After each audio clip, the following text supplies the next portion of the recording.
Okay, good evening, everybody. Welcome back to Exploring the Lord of the Rings. I am back not only from Mythmoot, but from my family journeys thereafter. So we're getting ready to get back to Bree just in time to leave it tonight. I missed you guys over the last couple weeks as we've been traveling.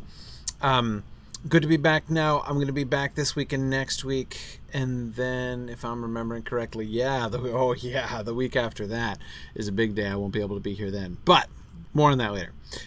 Okay, so welcome back, everybody. This is session number 65. So, of course, tonight is the auspicious evening when we will probably be leaving the town boundaries of Bree, which is, again, as I say, kind of a big deal, right? And none too soon, some would say, in session 65 of the class. So yes, we are on Landreval tonight for people who want to join us online for the field trip later on. In the meantime, let us actually, before we start, I've got two quick announcements. First, I would like to remind you guys about something I've been talking about, but it's coming up now very soon, and that is, of course, our summer camps at Signum University. So these are free camps for middle school kids. Really strongly encouraged. The first one is the Hobbit. Of course, our Hobbit camp starts next week. So next Monday is day one of our Hobbit camp. And I would just emphasize, as I've done before, of course, these are designed to coordinate with groups. We're coordinating with a bunch of library groups and things, which is great at public libraries around the country, but you can totally do this on your own. So if you've got a middle schooler, anywhere in the, any kid in the age, like 10 to 15-ish, it can be younger, it can be a little older, whatever. It's, we're excited to welcome individuals, family groups, whatever, it doesn't matter. If you want to run this with your kids, then we can totally arrange that. Not only do we have free daily sessions with our teachers, so that students can ask questions and get involved in interactive dialogue on the book. We will also send you, if you fill out our group registration thing, which you can be your own group. We'll also send you our totally free and completely awesome packet of stuff, of supporting curriculum stuff, so that you can supplement the online classes that we're doing with. We'll give you discussion questions chapter by chapter to kind of help you talk through this with your kid or with groups of kids if your other kids have other friends who want to do it with them. We've got games and journaling ideas and all sorts of really fun ways to try to help kids just sort of invest themselves imaginatively in these worlds. Not only The Hobbit, which is our first camp, starting, as I say, next Monday, but Harry Potter and the Sorcerer's Stone after that, The Lion, the Witch, and the Wardrobe after that, and A Wrinkle in Time after that, stretching through the middle of August. So 2 weeks each one of them, and anybody is welcome to join one or all of them. So I see that I got that note on Twitter. I will definitely tweet about this. It's going to be a little bit because I'm going to be here in class for a while, but I will definitely do a tweet on that, and I appreciate the retweet there to continue to spread the word about our really fun camps. So anyway, just wanted to remind folks, this is coming up, and this is going to be really fun and exciting, and I hope as many people as possible can join us for that. So, and again, if you want more information to sort of see how this works, on this page, this is signumuniversity.org/academy, and you can get all the information on the different camps. You get links to the registration for your group registration. We've got a link to so that you can email us. This is a little video that I did explaining the program in more detail. So lots and lots of information here, everything you want to know about our summer camps, which start really soon and are going to be awesome. So just wanted to draw everyone's attention to that. The second thing I wanted to say to everybody, because although I've been talking about this now, it wasn't officially announced until the day after the last time we were here, and that is our next Mythgard Academy class, which is Lamort Darthur, Sir Thomas Malory's Lamort Darthur. We are doing this entire book unabridged in Middle English. It is going to be fantastic. I have not gotten to teach my way through this entire book in many years, and I am super excited about this. So this is what one, of course, also the next volume of the History of Middle-earth, which we'll do afterwards. We're almost done with the history of the Lord of the Rings, right? We're going to do Sauron Defeated after this. So we're going to do Malory's Morgul Blades, and then we're going to do Sauron Defeated to continue our march through the History of Middle-earth series, which has been such a sort of eye-opening and occasionally mind-blowing experience, certainly for me as we've gone through it together. But Malory, this is going to be good. So just to emphasize, so I see questions about, do we have a registration link for this yet? No, we don't yet. That's coming very soon. The website should be up with the registration link, and also with the schedule for the first bit. I'm not going to try to make a week-by-week schedule all the way through, because there's no way I'm going to be able to predict exactly the pace we're going to go through. But I will have a schedule out for the first session. Now, several people have been asking just to confirm the text that you should buy, because I talked about this for quite a while last Wednesday. Malory texts are complicated. There are a couple things that I really want to, like, if you really want to be able to follow along and get the experience of reading Malory in the original, which is a great experience that all English readers really should have. I think it's one of the classics of English literature. Really one of the cornerstones of the King Arthur story and its sort of legacy into the modern world, right? I mean, almost every modern English-based King Arthur story starts here. Malory is not at all the beginning of the King Arthur story. He saw himself as the end, sort of the culmination of the King Arthur story. But this is sort of the origin point, so Malory is super important. Anyway, the point is, in order to be able to follow along with us and discuss this text, as we're going to be talking about it together, the text needs to be unabridged. It needs to be in Middle English, not in Modern English translation, and it needs to be. And I'm following the text that is based on the Winchester manuscript. So this book, The Complete Works of Malory, it's not titled Lamort Darthur, which is of course the most common title. That's the title that William Caxton gave it when he published it. One of the first books, the second book, I think, actually, to be printed in English by William Caxton. But anyway, so he's the one who gave it that title. This text is not based on Caxton's printed version, but rather on the Winchester manuscript, which was Malory's manuscript that Caxton was using in order to print his edition. So we're going to be following this. Now, many of you... this is available on Amazon. It's available in paperback. It's not very expensive, and it's pretty generally available. The editor is Eugene Vinaver, Vinaver, Eugene Vinaver. So please do, this is definitely my recommended text. Now, I know that several of you are going to say, in fact, people already, I'm getting a little bit of flack already on Twitter and say, wait, this is not the most recent edition. PJC Field came out with this magisterial new edition in 2014. Why am I not using the Field Vinaver version instead of why am I using the Vinaver version instead of the new Field Vinaver version? The really simple answer to that is that I haven't used it yet, and I don't have time to kind of prepare. I don't know it, basically. What I am doing, however, because I'm really excited about the Field Edition, I've never used it before. I do have it, and I'm going to be kind of tracking with it. I'm going to be doing a lot of kind of textual comparison as we go through. So this is going to be a really fun learning experience for me. But I'm not familiar enough with it. I've taught out of this one before. This is a good text. I love this text. I've taught out of this text before, and I don't have time to prepare my whole plan around a text that I've never used before. So we're going to use this one. That's what we're going to do. So anyway, that's absolutely that's really exciting. Eugene Vinaver, Malory's works. This is the second edition. The first edition is still out there, I think, possibly, and it's fine, but the second edition is cooler.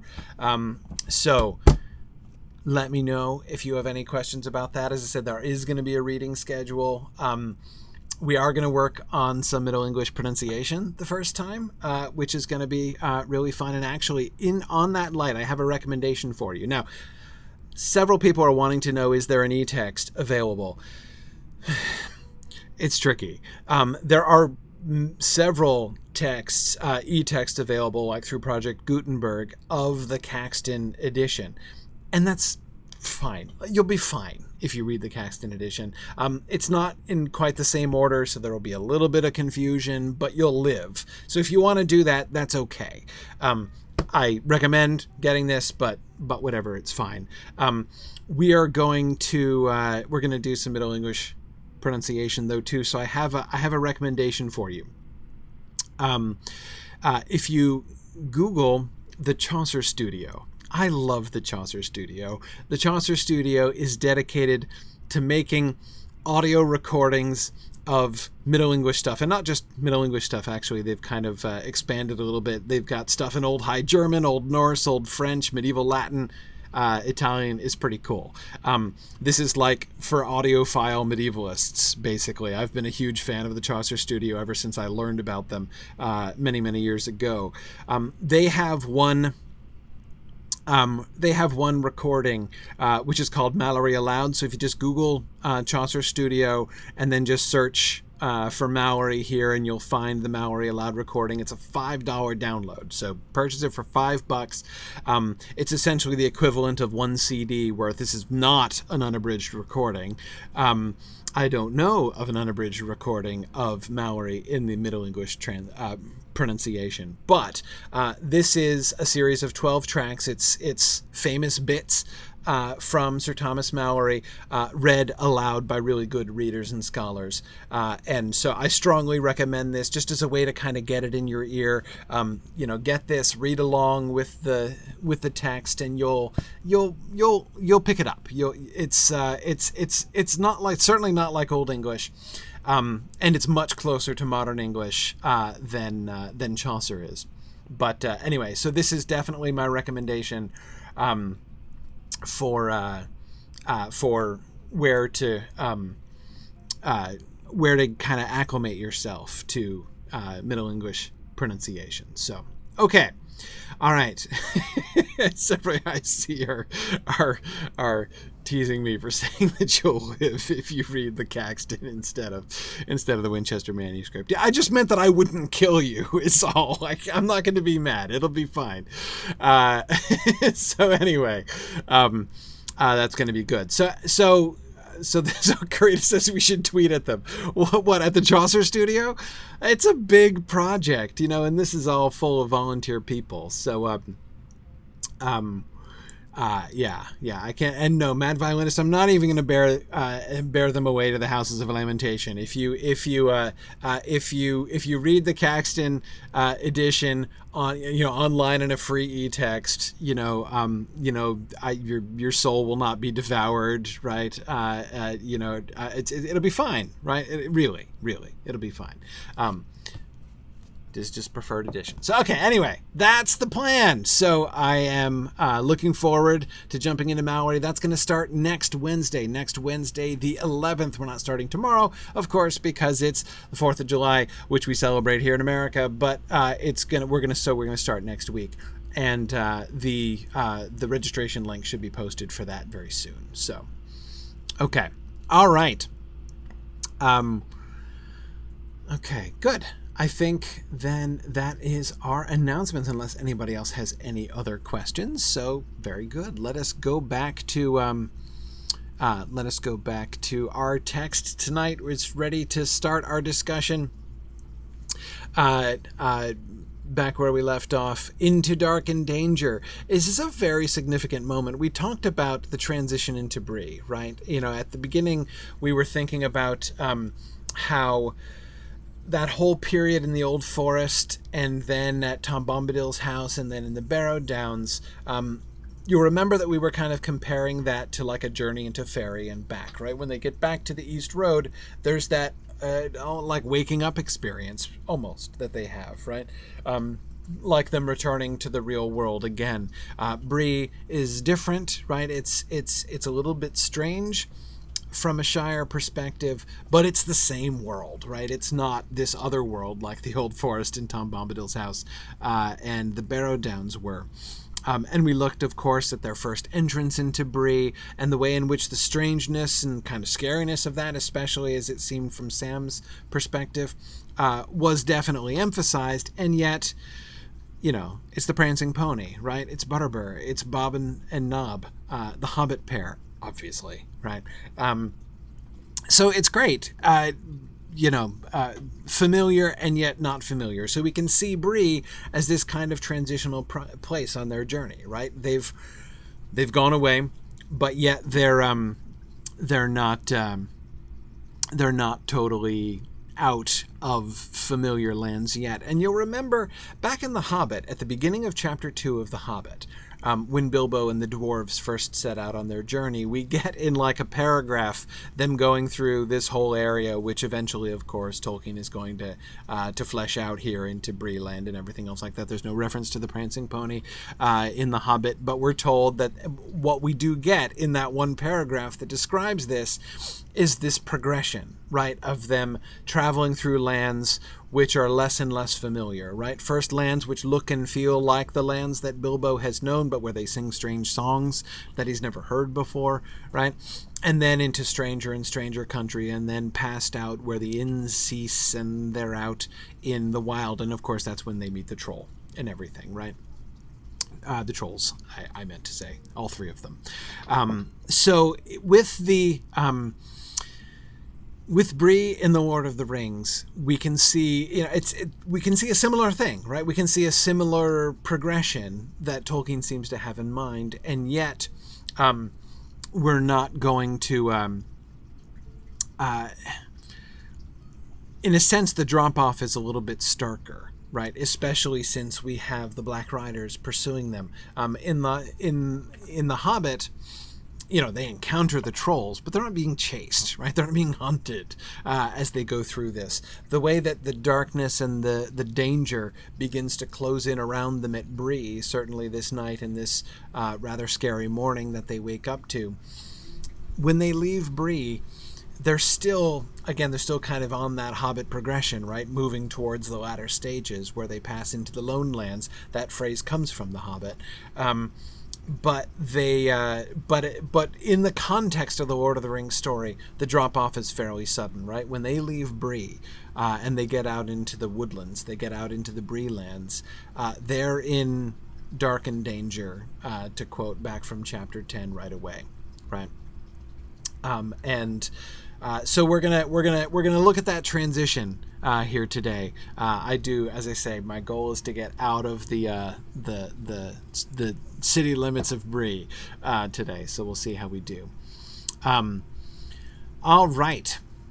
So let's move forward there. But actually, okay. Before we get back to the text, two quick questions. I think they'll be relatively quick from the discussion board. First, a question by Evil Dr. Cannon, and congratulations to Evil Dr. Cannon for achieving the monumental feat of catching up by binge watching the first 64 episodes in like 3 weeks.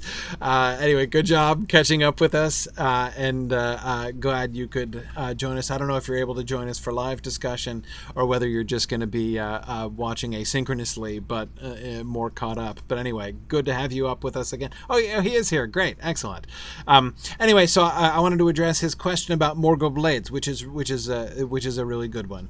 He says, recently we discussed the attack by the Nazgul on the house at Crick Hollow.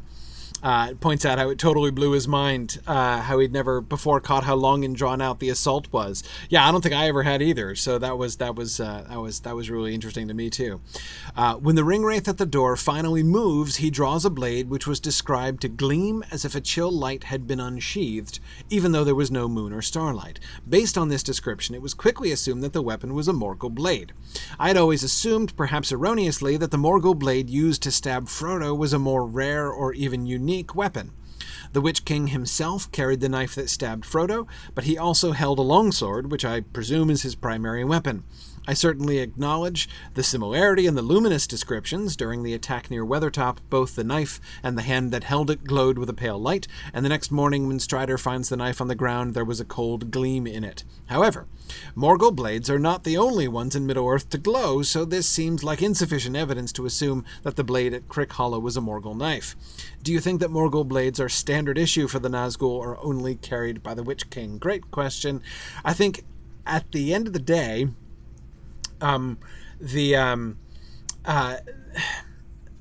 what this really kind of pivots on is the word Morgul, right? And as is often the case, a word that Tolkien kind of throws around as a proper noun, right, because it's been translated into his languages, is actually kind of generic when you look at it and translate it, right? A Morgul blade does sound like a very specific, that's a Morgul blade. Kind of like, I don't know, like you would say, like, oh, that's a Vorpal sword or a Holy Avenger or something like that in D&D. Like, again, a very specific, as you put it, what was the, sorry, I'm losing your... Oh, yeah, rare or even unique weapon, right? But it's not like that. So yeah, the thing is the word Morgul, right? Minas Morgul is the name of the tower, right? So Minas Ithil, which was the tower of the, so Minas' tower. Minas Ithil was the tower of the moon, just as Minas Anor was the tower of the sun. Minas Ithil has its name changed to Minas Morgul, and the way that gets translated in the text is Tower of Sorcery, right? He uses the word sorcery, which is a word that Tolkien uses as kind of a synonym for magic, but which sorcery he tends to use in a negative sense. I can't think of any single... I'd be interested to see if I'm misremembering this here, but I can't think of a single instance in which Tolkien uses the word sorcery in a positive sense, right? He generally means it's dark magic, right? And of course, the word Morgul does in fact contain, the M-O-R beginning and that means black, right? Mordor is the black land, literally, is the literal translation. So whenever you see M-O-R at the beginning of a name, it probably means black. So Tower of Sorcery may be how Minas Morgul is translated in the text. The more literal translation would be the Tower of Black Magic, really. Which again, black magic seems to be kind of a synonym for sorcery in Tolkien's usage. Anyway, so the point here, and now Tony, you're right. Ghoul means spirit or ghost, as in Nazgul, the ring wraith, right? Yeah. So I mean, you could say that Minas Morgul sort of translates to. No, that's right. Aragorn is correct. Nazgul is black speech, so that's a false connection. Anyway, Valori says pejorative sorcery would be another good band name. That's true. Anyway, the point is, Morgul, therefore, is kind of a generic word, right? So when they say it's a Morgul blade, it does sound like it's a very particular kind of thing, but it actually, when you look at it and translate it, it's kind of generic, right?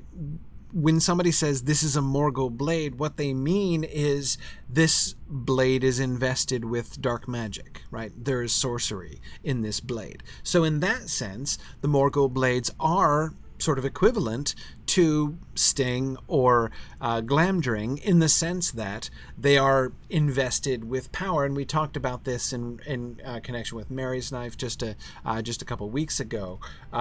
This idea of makers of things investing the things that they make with sort of their own thought and their own will to some extent, and that seeming to be how magic weapons are made in Tolkien's world. The Morgul Blades are definitely examples of that. And powered by Morgul, exactly, Hrothgar, that's just it. It could, Lincoln, mean a blade coming from the smiths of Minas Morgul, but the way that they talk about it means it's clearly not just a trademark. It's not just like made in China, right? It clearly suggests that there is power. It doesn't seem ever to be used of something that is just like a kind of a normal weapon which happens to be derived from a blacksmith who was in Morgul, right? It means that there is power in the weapon itself. And yes, I believe that Morgul is a Sindarin word, Harnuth, because Morgul is the word it's not a black speech word. It's not used by the ringwraiths themselves, for instance. I'm forgetting what it is now, but in the original version of the conversation between Shagrat and Gorbag at the end of the two, this is from our Return of the Shadow class in the Mythgard Academy, and we were looking at the draft history of that. In the original conversation, they kept using, and I'm forgetting what it is. If somebody remembers, remind me what it is. But they kept using the black speech name of Minas Morgul. Like they had a name for that tower, and it wasn't Minas Morgul because that's Elvish, right? They had a separate black speech name for it, which I don't remember off the top of my head. But yes, so Minas Morgul is what the good guys used to call that tower Minas Ithil. The good guys came to call it Minas Morgul after the Ringwraiths took it over, right? And it became the Tower of Sorcery. So that is an external label. That's not, just as Sauron is, in a sense, an external label and isn't what Sauron calls himself. So anyway, this comes back to then the question of the weapon that we see at Crick Hollow and the weapon that we're going to see at Weathertop. Does this mean that they're the same? I don't know that it necessarily means that they're the same. Does it mean that all weapons called Morgul weapons have the same effect? I mean, it's possible. We just don't really have enough data to be able to draw that conclusion firmly one way or the other. But I would say this. I think that I think it is, there is nothing, it seems to me, in the phrase Morgul Blade to suggest that there is one version of that, right? That the effect that we see this Morgul Blade having on Frodo, it doesn't seem to me inevitable that all blades called Morgul Blades would have exactly that effect. I can easily imagine Morgul Blades having different kinds of effects, right? Again, it's a fairly generic term in that way. But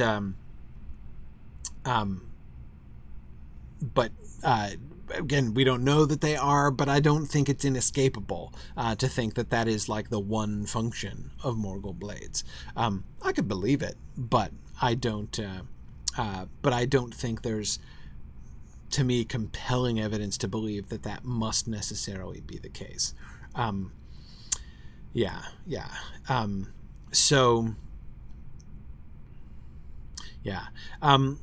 Dr. Evil Cannon, we'll see when we get to that. So we're only like a couple chapters away from hearing Aragorn and Gandalf's comments on it.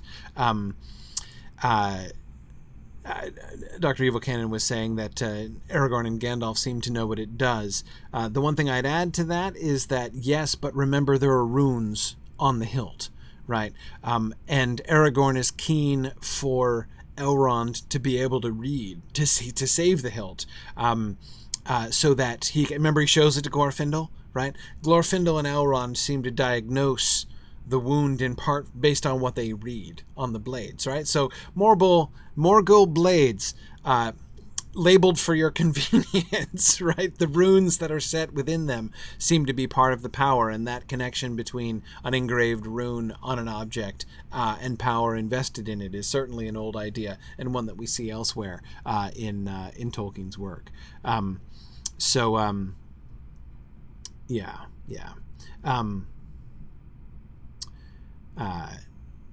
Exactly. Okay, good.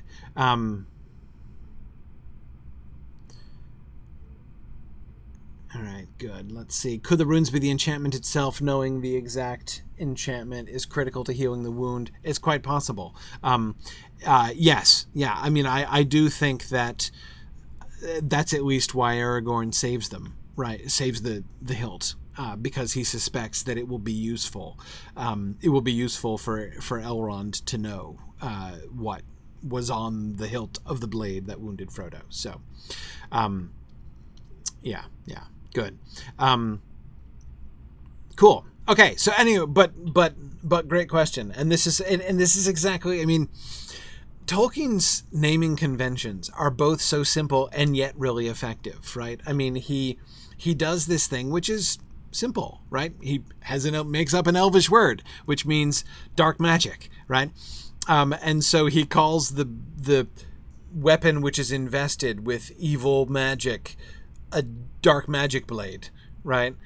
Which in Elvish doesn't sound dumb, right? And not only does it not sound dumb, but it ends up, sounding really cool and distinctive, like a rare and unique item, right? So we see Tolkien doing this kind of thing all over the place. So anyway, okay, great question. And again, welcome to the live version of this.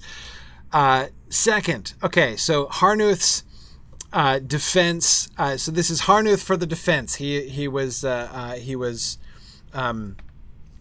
hired as the defense barrister for Harry Goatleaf, and I thought this was great. And by the way, this is exactly the kind of thing which I think is really important to question, right? There are many things which you kind of always assume, and then when you go to look at the text carefully, you sort of, like my crisis with like realizing I couldn't prove that Bob was a hobbit, right? Anyway, so Harnuth's question is Harry Goatleaf, right? Evil or not? First question was, is he actually Harry Goatleaf? Why do we know that his last name is Goatleaf? It's not in the Fellowship of the Ring, but it is in the Return of the King when they come back through. I think it's Butterbur explicitly mentions Harry Goatleaf, who was on the West Gate. So we know that is in fact the Harry in question. But let me read you. This is excerpts from the defense statement for Harry Goatleaf. Quite some time ago, I asked about Harry the Gatekeeper's villainy and where Tolkien tells us he was among the bad guys who plagued Frodo and the guys in Bree. The only references to him are in his conversation with the hobbits at the gate and Strider's fear that the riders will drive these wretches to some evil work. Fernie and some of the strangers, and maybe the gatekeeper too. They had words with Harry at Westgate on Monday. I was watching them. He was white and shaking when they left him. The way I read this, Harry the Gatekeeper is vindicated by Strider's words. At the time Frodo and company arrived in Bree, his only role in the tale was as the official gatekeeper. He greets the hobbits as he would all strangers, arriving in the dead of night in troublesome times, friendly and informative, but cautious as any good gatekeeper must be. He even warns about queer folk about. That is something a friend would say, not a villain. Strider himself was clearly cautious about Harry because he saw the Nazgul confront him, but he also obviously had some reservation about concluding that Harry was a villain. He mentioned the possibility that he might have fallen under the control of the Nazgul, and maybe the Gatekeeper too, because he was scared out of his wits after his one encounter with them on Monday. Aside from that bit of speculation, which Strider might have meant to urge the hobbits to greater caution, we have no indication that old Harry was part of any nasty conspiracy against the hobbits. Okay, great question. And yeah, this is one of my problems here. So I'm going to need help because again, I've been having issues with my screen, so I'm trying a new thing of switching back and forth, which means I can't see it at all while I'm here. So tell me when I go AFK. That'd be helpful. Okay. Anyway, so great argument here, Harnuth. There's Blue Wizard says Sam didn't hit him with an apple, so obviously he can't be all bad. All right, so here's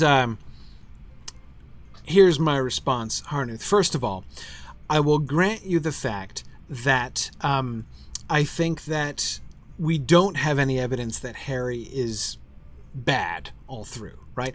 Bill Ferny is a bad egg. That's pretty clear, right?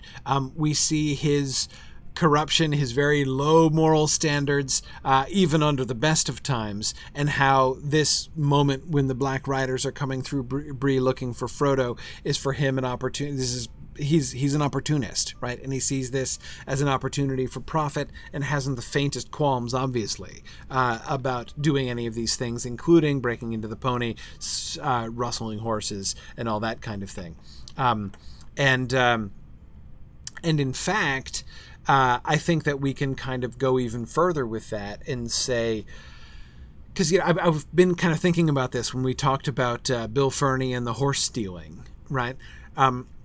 That's a radical thing for him to do. He's obviously under suspicion, right? I mean, there is no...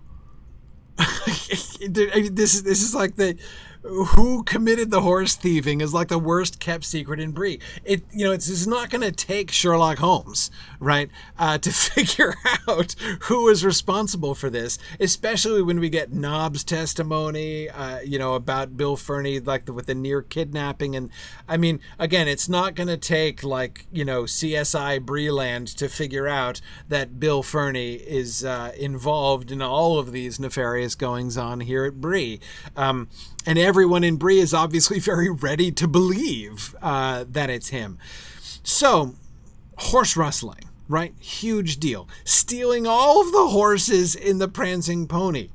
Massive deal. I mean, right, this is I don't even know how to parallel this. It's like stealing an entire parking lot full of... That's just Grand Theft Auto, right? It's stealing everybody's car on the entire block when everybody is pretty sure that it was you who did that. It's a huge, huge deal. So I have a suspicion here. I think that Bill Ferny... This is Bill Ferny making his move. I talked about him being an opportunist, right, and seeing sort of his opportunity as coming here. I think that Bill Ferny sees. Remember the references that Gandalf makes back in Chapter 2 when he's talking about Gollum, right? About Gollum's fine new friends, right? How Gollum is all boastful that he has new friends now, new and very strong friends, and that his new friends would support him, right? They would see if he would stand for being kicked and everything, right? So, anyway, so we have I think we can see a similar kind of pattern here when the Black Riders come in, and the Black Riders are obviously not only intimidating, right? No one in town is gonna if he's got them on at his back. What's he afraid of? What are they going to do to him, right? He's got fine new friends, right, who are going to take his part. But at the same time, he may think this is the end of things, right? He might think this is the beginning of regime change in Bree. And in fact, we're going to learn in The Return of the King that it's not going to be long after this. In fact, it may even be this very day that Bill Ferny is going to go off into the wild, joining the brigands, and is going to begin active, guerrilla warfare against the status quo of Bree. He is going to be one of the...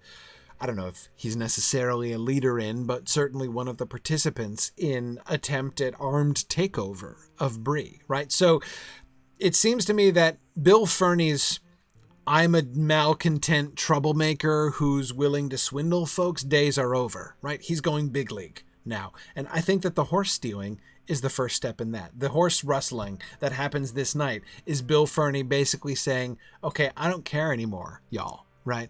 I don't care if you all know that I'm a horse thief. If I commit one of the worst crimes, that really can be, mass murder would be worse, right? Setting the whole town on fire would be worse, but stealing every horse in town, that's pretty significant. It's way up there, right? On the list of massive infractions that he could commit.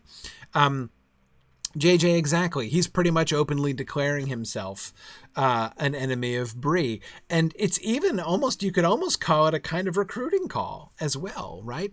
He's openly flouting the status quo now. So Anyway, that's definitely the kind of transition I see happening with Bill Ferny here. But now, Harnuth, you might be saying, well, that's all fine for Bill Ferny, right? But what about my client, right? What does this have to do with Harry at the gate? My point is, this is me conceding the point that I don't think that Harry is in the Bill Ferny category exactly, right? There is no reason, and I think that you're right, there is no reason to think that Harry is a bad egg like Bill Ferny, right? With Bill Ferny, this is just the next logical step in his career. Right. He's already been, he's been a malcontent. He's been a troublemaker. He's even possibly been a swindler or a small-time criminal, or at least suspected criminal. That seems to be in keeping with what we see people's attitudes towards him. Right. He neglects his garden, and that's obviously a bad sign. Right. But with Harry, we don't have that. We don't see anything like that. And public opinion doesn't seem to be to put Bill Ferny into that category. Now, as somebody was, Dr. Evil Cannon was saying that we know that someone was working with Bill Ferny because he had help lifting Mary. That is probably, in fact, that is almost certainly the squint-eyed Southerner who left the inn with him, right, and presumably then went down to his house where Mary started eavesdropping, right, on them in the Nazgul. And so I agree that's probably not Harry. I don't think we have any evidence at all, so here I agree with Harnuth. I don't think we have any evidence at all that that Harry is involved directly in any of these events here at Bree. I don't have any evidence that he's breaking into the inn, right? I don't think we have any. We certainly could not convict Harnuth. Or not Harnuth, sorry. No, definitely not Harnuth either. We couldn't convict Harry for damaging bolsters, for instance, right? Probably no bolsters were harmed by Harry Goatleaf on this night, right? And it doesn't seem that he was involved in the near abduction of Mary either. So where does Harry Goatleaf get his reputation? The answer to that is very simply, Gilgunthir says, plot twist, the defense lawyer did it. Yeah, exactly. The answer, why do we, apart from the fact that he was troubled by the Nazgul at the gate, as Strider testifies, having seen him, what evidence do we have that he's part of the bad guys at all? All of this comes from the Return of the King, right? In the Return of the King, we learn that he went off and joined the brigands, right? Doesn't prove again that he was involved this night, but we know his ultimate destiny, he's going to be on the wrong side. When they have a regular set to in Bree, right? When the Battle of Bree breaks out, and the ruffians and the agents of chaos in Breeland are going to try to take over the town, Bill Ferny among them, if not necessarily leading them, Harry is going to be on the side of the bad guys there, right? So he is definitely going to be allied with Bill Ferny down the road. Now, what does that say about his involvement here in this chapter? Not necessarily very much. To me, the most damning thing about Harry is the horse rustling. And this is something I never thought of before we were asking this question in our last class. How do the horses get out, right? How do you go about letting loose every single horse and pony in the stalls of the Prancing Pony without waking the whole town, right? This is not subtle. You can't really do that quietly. And in particular, if there's a guard on the gate, they would have to have gone out the gate. And I think it seems most likely they had to go out one of the two gates, right? They had to go out the south gate or the west gate. And it seems likeliest that they went out the west gate and that Harry let them out, right? And let them go past. It'd be tough. Hrothgar, I'd have to see if we could really convince the jury of that, right? We don't have the smoking gun with Harry, right? We have no eyewitness testimony that saw him leave the gate open, but there is some significant circumstantial evidence that Harry was an accomplice to the horse thieving, right?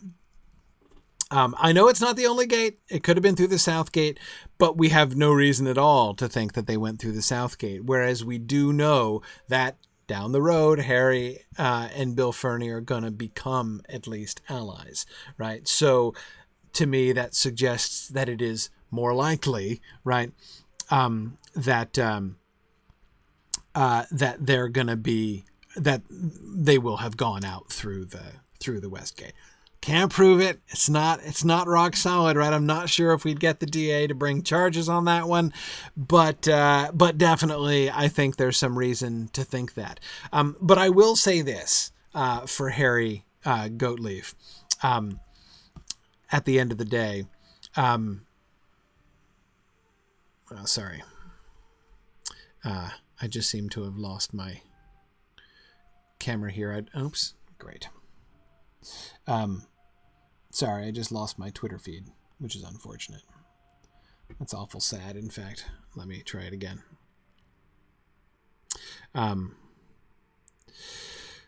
Sorry.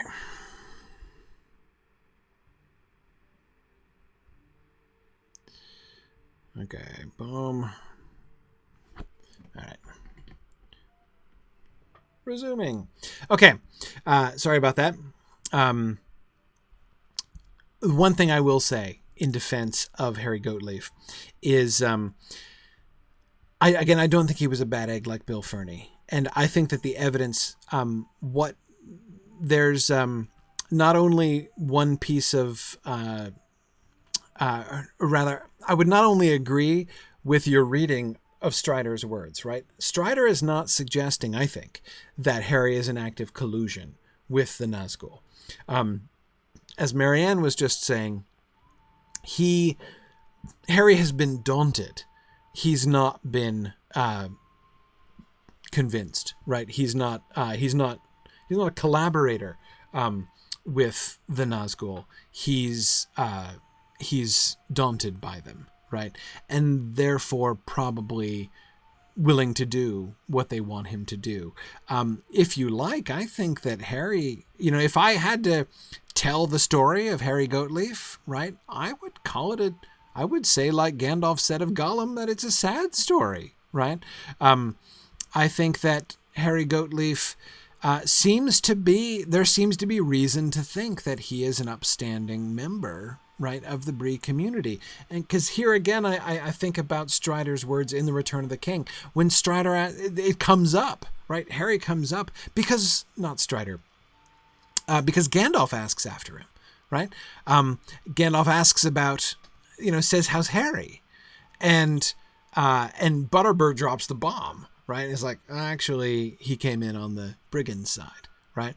The way that Gandalf asks after him suggests that of course he would have been known to Gandalf, right? Who would have gone through the West Gate and therefore met Harry. But I do think that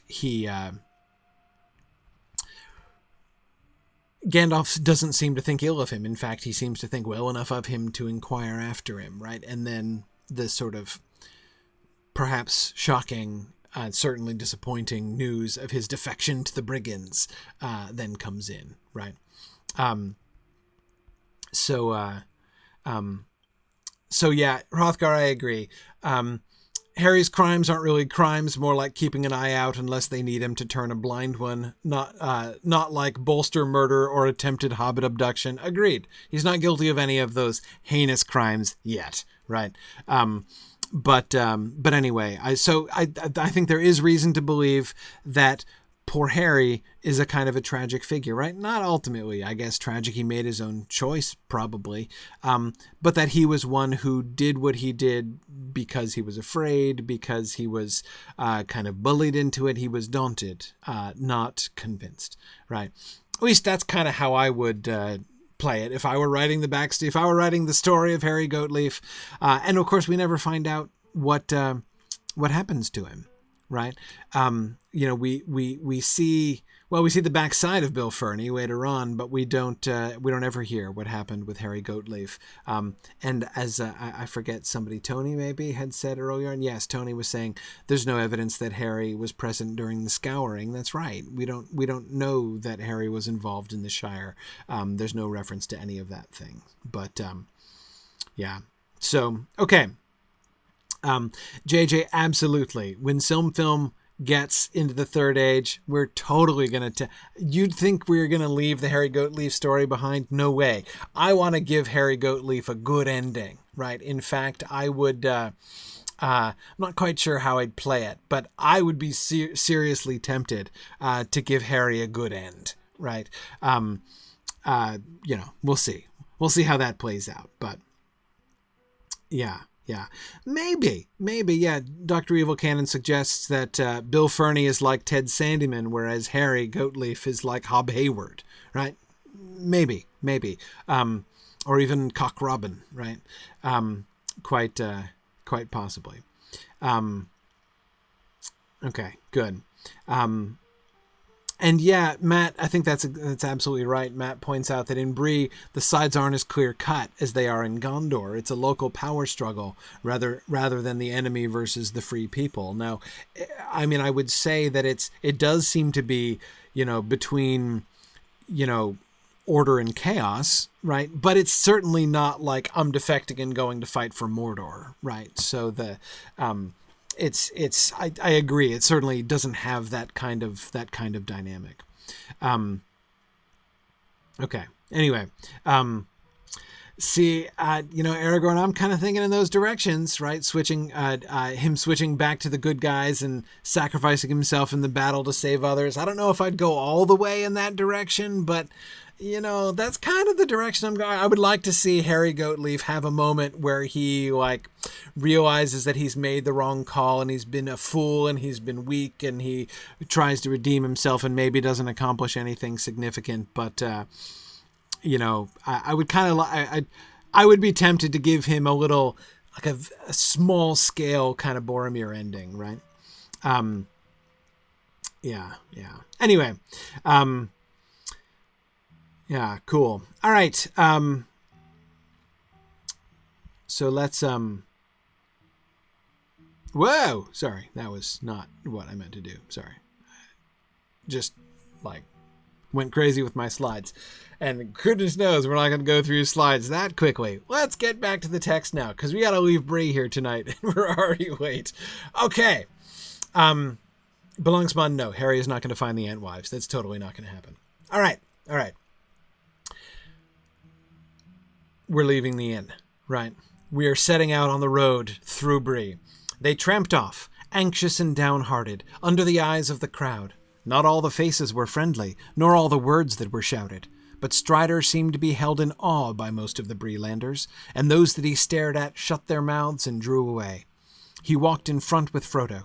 Next came Merry and Pippin, and last came Sam, leading the pony, which was laden with as much of their baggage as they had the heart to give it. But already it looked less dejected, as if it approved of the change in its fortunes. Sam was chewing an apple thoughtfully. He had a pocket full of them, a parting present from Nob and Bob. "Apples for walking and a pipe for sitting," he said, "but I reckon I'll miss them both before long." The hobbits took no notice of the inquisitive heads that peeped out of doors or popped over walls and fences as they passed, but as they drew near to the further gate, Frodo saw a dark, ill-kept house,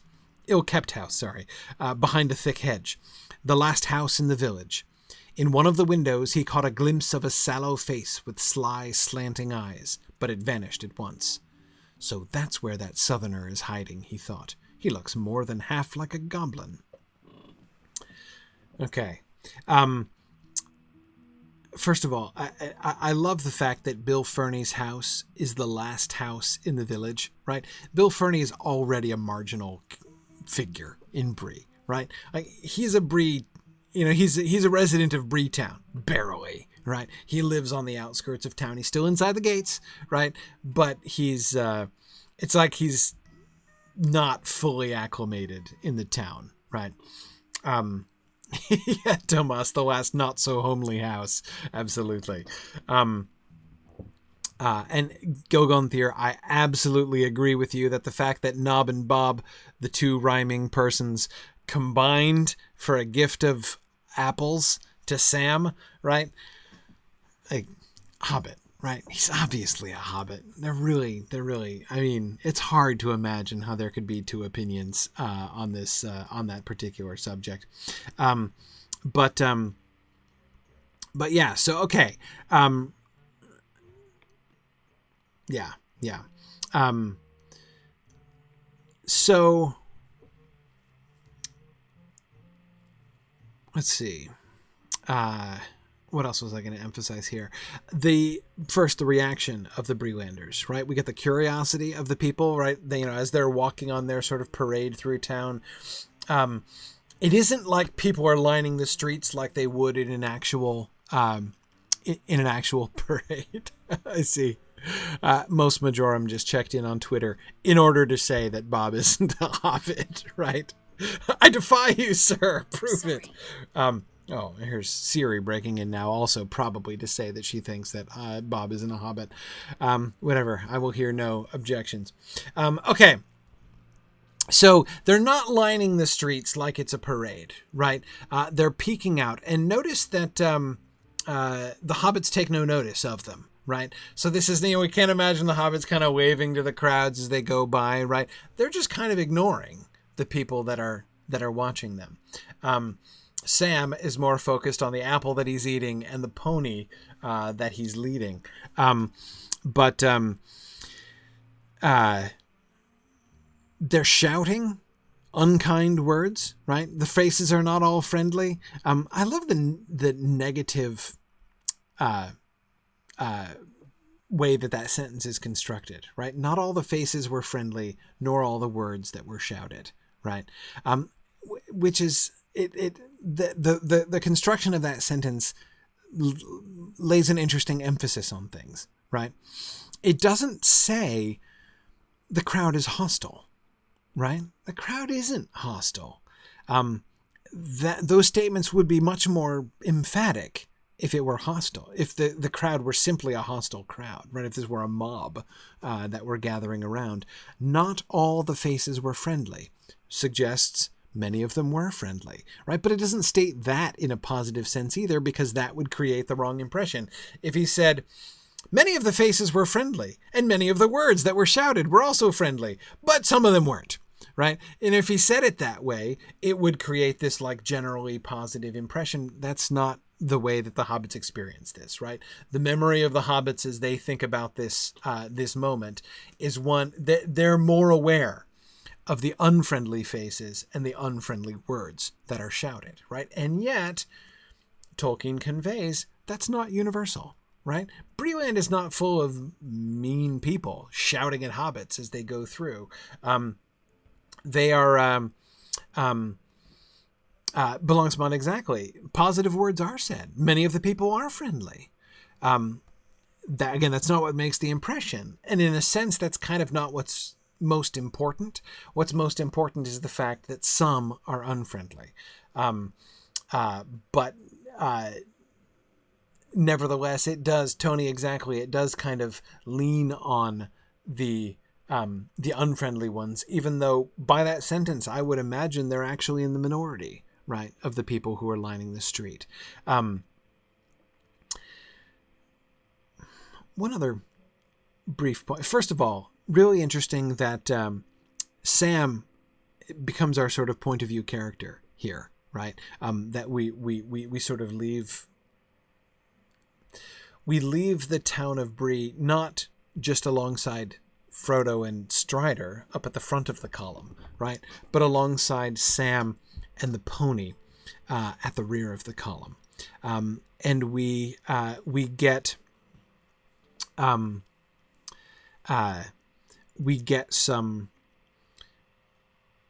of Sam's talk here, right? Self-talk, right? Talking to himself.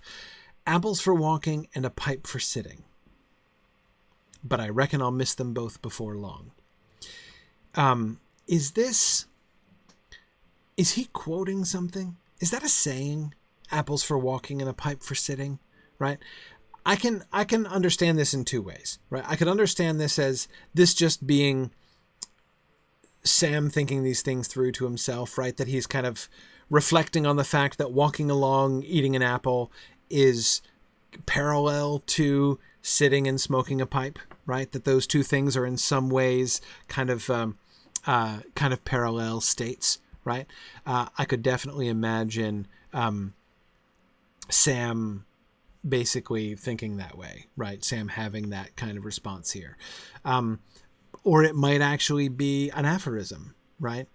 That, apples for walking and a pipe for sitting, and then he comments on it, right? But I reckon I'll miss them both before long. I think Evil Dr. Canada, I also always kind of took it as a saying, but I never really fully thought it through. Yeah, Gladys Rabbit, exactly. Like feed a cold and starve a fever. That type of saying, that kind of traditional saying. Yeah, exactly.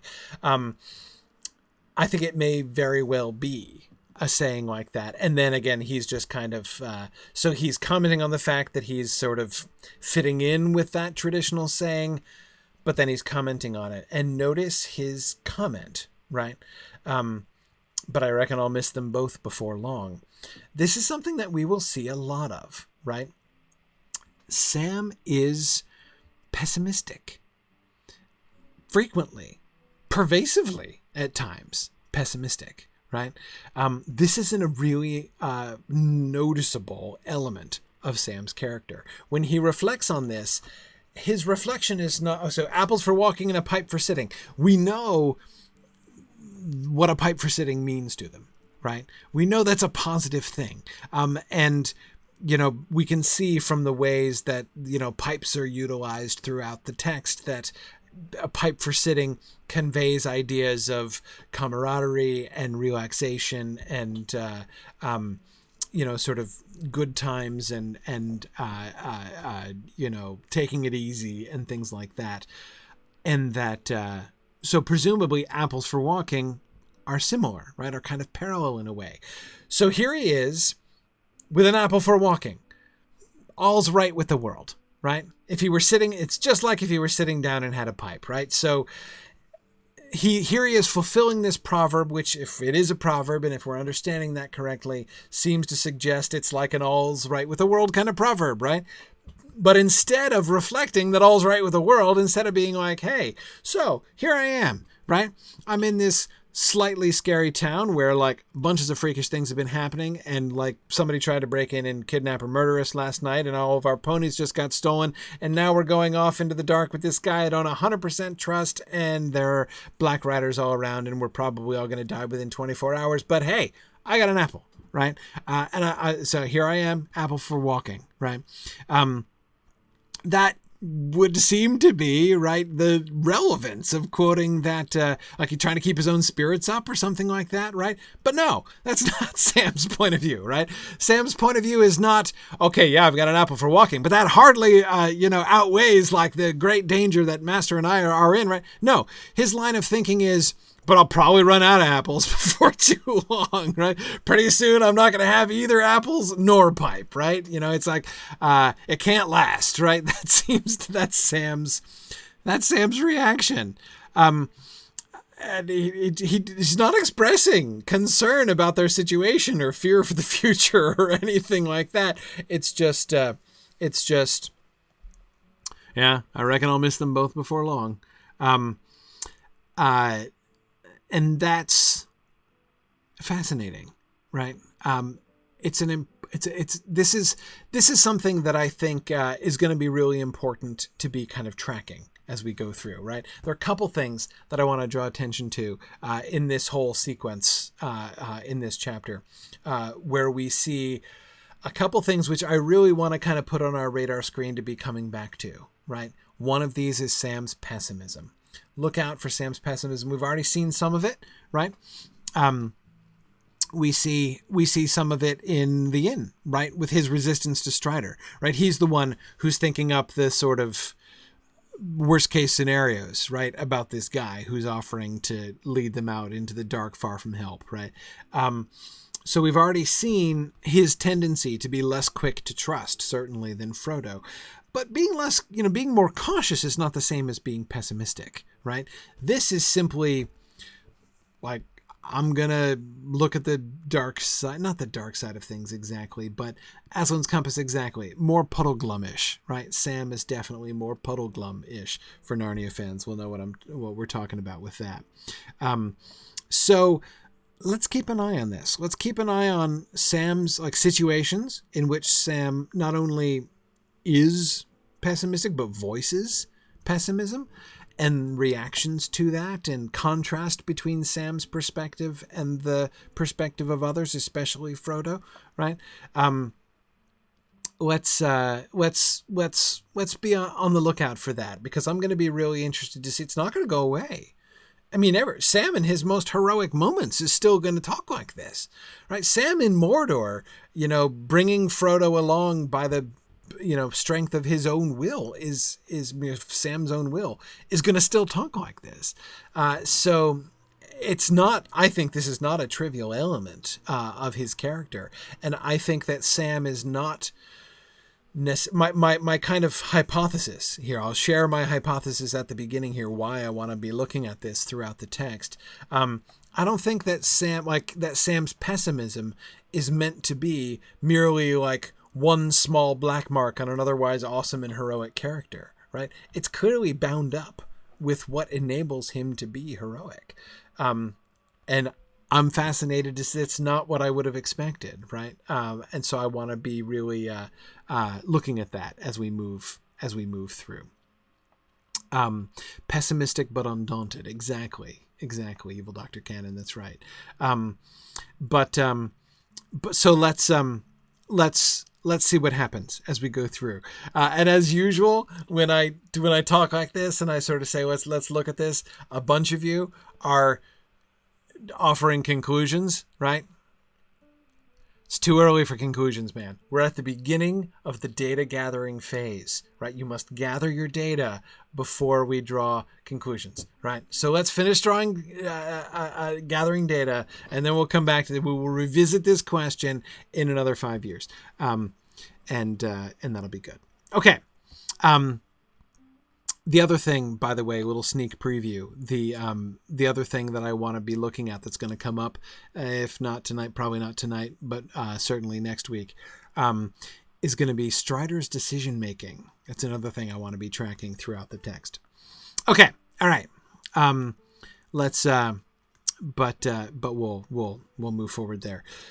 Okay, we already talked about the ill-keptness. Notice I accidentally said ill-kempt as I was reading it through, but of course Tolkien would never use the word ill-kempt of a house, because of course the word ill-kempt, there's a reason why that word is almost only ever used of hair, because kempt, K-E-M-P-T, is from the Middle English word which just means combed. That was the Middle English past tense of comb. If something is you comb something, when something has been combed, when your hair has been combed, then it has been kempt. It was a strong verb in Middle English. So unkempt is it means it's uncombed, right? And of course you don't comb a house, so Tolkien wouldn't use that word there. But anyway, yeah, exactly. I see Tarlonio was joking about that. Exactly. The house could probably use to comb its hair, but anyhow, okay. Frodo's observation about the Southerner, right? He looks more than half like a goblin, is an interesting remark, right? Frodo's never seen a goblin before. That's just one thing that really kind of jumps out at me about this. He's very ugly, and he's very ugly in a way which is clearly leading Frodo to look at him and say, that guy is not just ugly. He's not normal ugly, right? He looks like he is not fully human, right? And, whoever contributed the rest of his genes, ugly, right? Certainly Bilbo has described goblins. I'm sure of that. Vasa and Tony are asking, would Bilbo have made drawings? Possibly. Can't rule it out. But certainly he would have gotten enough verbal descriptions to kind of know what, at least kind of the spirit of how goblins look, right? And so it's a logical kind of thing for him to say. So I think that the two things that he's saying are, this guy, there's something odd about this guy. He's not just a particularly ugly fellow. He's not fully human. And the thing contributing the rest of his genes, again, not really attractive at all. And Aruron asks, is there a difference between this southerner and the concept of the half-orc, as presented in Lotro? Well, as for the presentation of half-orcs in Lotro, even within the game, there's half-orcs and then there's half-orcs, right? And it's very clear that there is a kind of spectrum, right? When Merry and Pippin are going to allude back to this guy, right, the southerner that they met in Bree, in the context of describing the half-orcs and goblin men that they saw in Isengard, they're going to say that he, the squint-eyed southerner here that Frodo is seeing through a window, is not so obviously orc-like as many of the ones that they saw in Isengard, right? So it's fairly clear that there are variations, right? And that this guy is more human-looking than the rest of them, which again can lead you right away to projecting or speculating on the backstory, which of course we know that Tolkien was going to go on to give this guy, that it's not a coincidence, right? That he was chosen from among Saruman's half-orcs and goblin men because he was one of the most human-looking of the lot, right? And so he was sent as a spy, where he was going to be considered unsavory in appearance, right, but not going to look monstrous necessarily, as apparently some of the Isengarders would have looked. So anyway, that's that backstory, that he's been sent as a spy by Saruman into these lands is only hinted at, or rather, to say it another way, that backstory is kind of nascent in the story, right? It's not yet been brought out, but the elements which are going to contribute to it are already there, right? Tolkien's not going to come up with that story until afterwards, but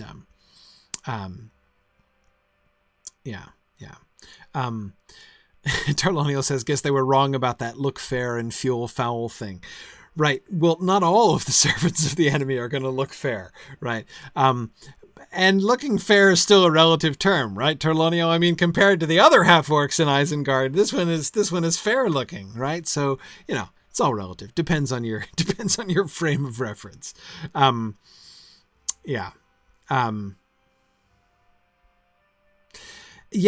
Tony, that is interesting. Tony says, could this be a linguistic thing? Goblin originally meant something vaguely like monster, so maybe Frodo means it in this sense. Possibly. That is, I think that it is true that we need to be careful. The desire to not only make goblins and orcs clearly distinguishable species, right? With different cultural backgrounds and histories and things. A lot of people want to do that. We can see that in Lotro, of course. That's definitely a thing that happens.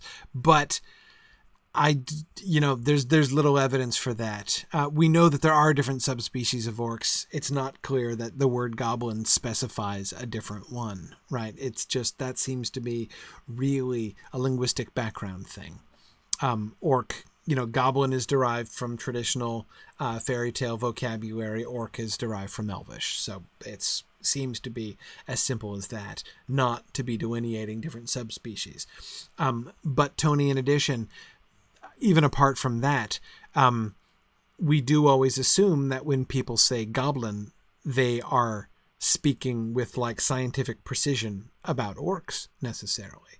I think that we have some evidence that that's not necessarily true. Tony, here I think particularly of Fatty Bulger's nurse, right? Fatty Bulger's nurse told him stories about the old forest, that there were wolves and goblins in the forest. Now, wolves and goblins often go together, as they do in The Hobbit. That is, actual goblins, orcs of the Misty Mountains. So it's conceivable, of course, that Fatty's nurse was telling him stories of that there were orcs as well as wolves living in the old forest. But I do not think that that is the only way to understand what what Mary is characterizing Fatty's nurse as having done, right? And so, Tony, here again, just thinking about exactly what you were saying, when Mary refers to goblins as something that Fatty's nurse scared him with, right, about the old forest, it seems to me entirely possible that he is using the word goblin in a very vague sense, like boogeymen, right? That they're like,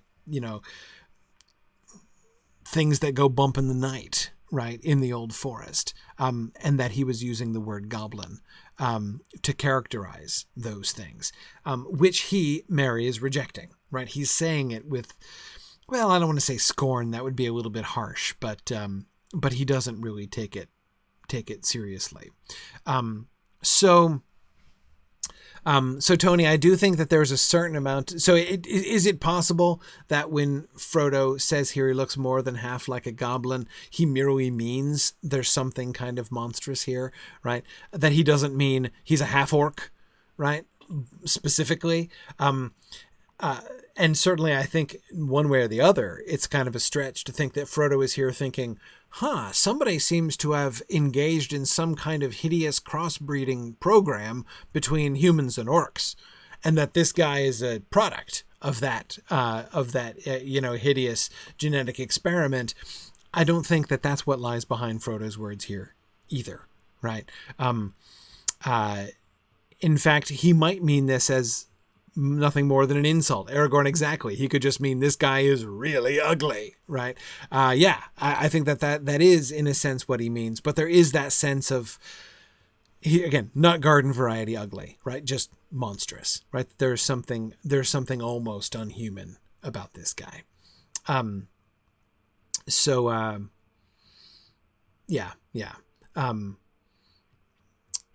Anyway, we'll see.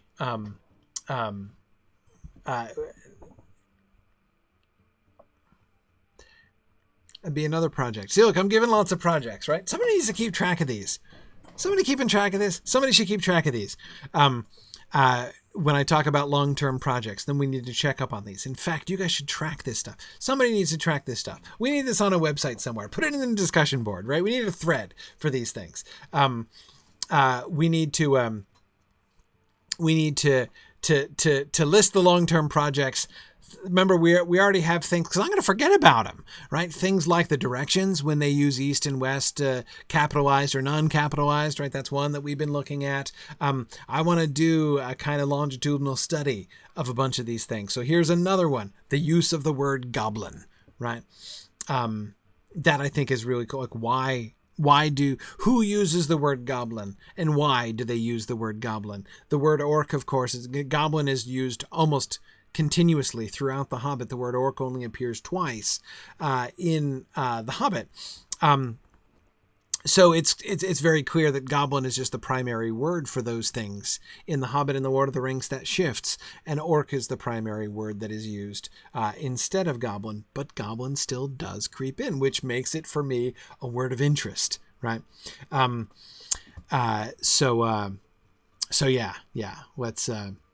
Let's do that. So, and yeah, Matt, no, nobody knows about half-orcs. So again, I think if we're mentally translating Frodo's words here as somebody has conducted a hideous genetic experiment, that's inappropriate. Clearly, Frodo's not thinking that, right? Frodo would be as shocked as anybody to discover that Saruman, in fact, that this guy is, in fact, half a goblin, right?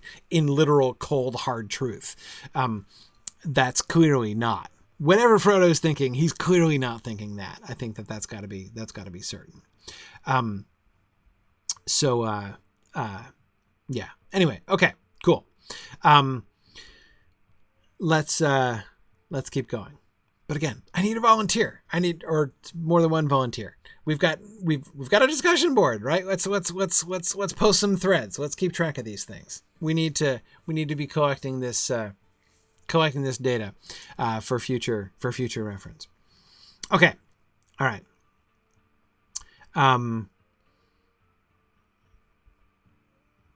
Good. Hey, I have an idea. Let's hit Bill Ferny in the face with an apple at last. Over the hedge, another man was staring boldly. He had heavy black brows and dark, scornful eyes. His large mouth curled in a sneer. He was smoking a short black pipe. As they approached, he took it out of his mouth and spat.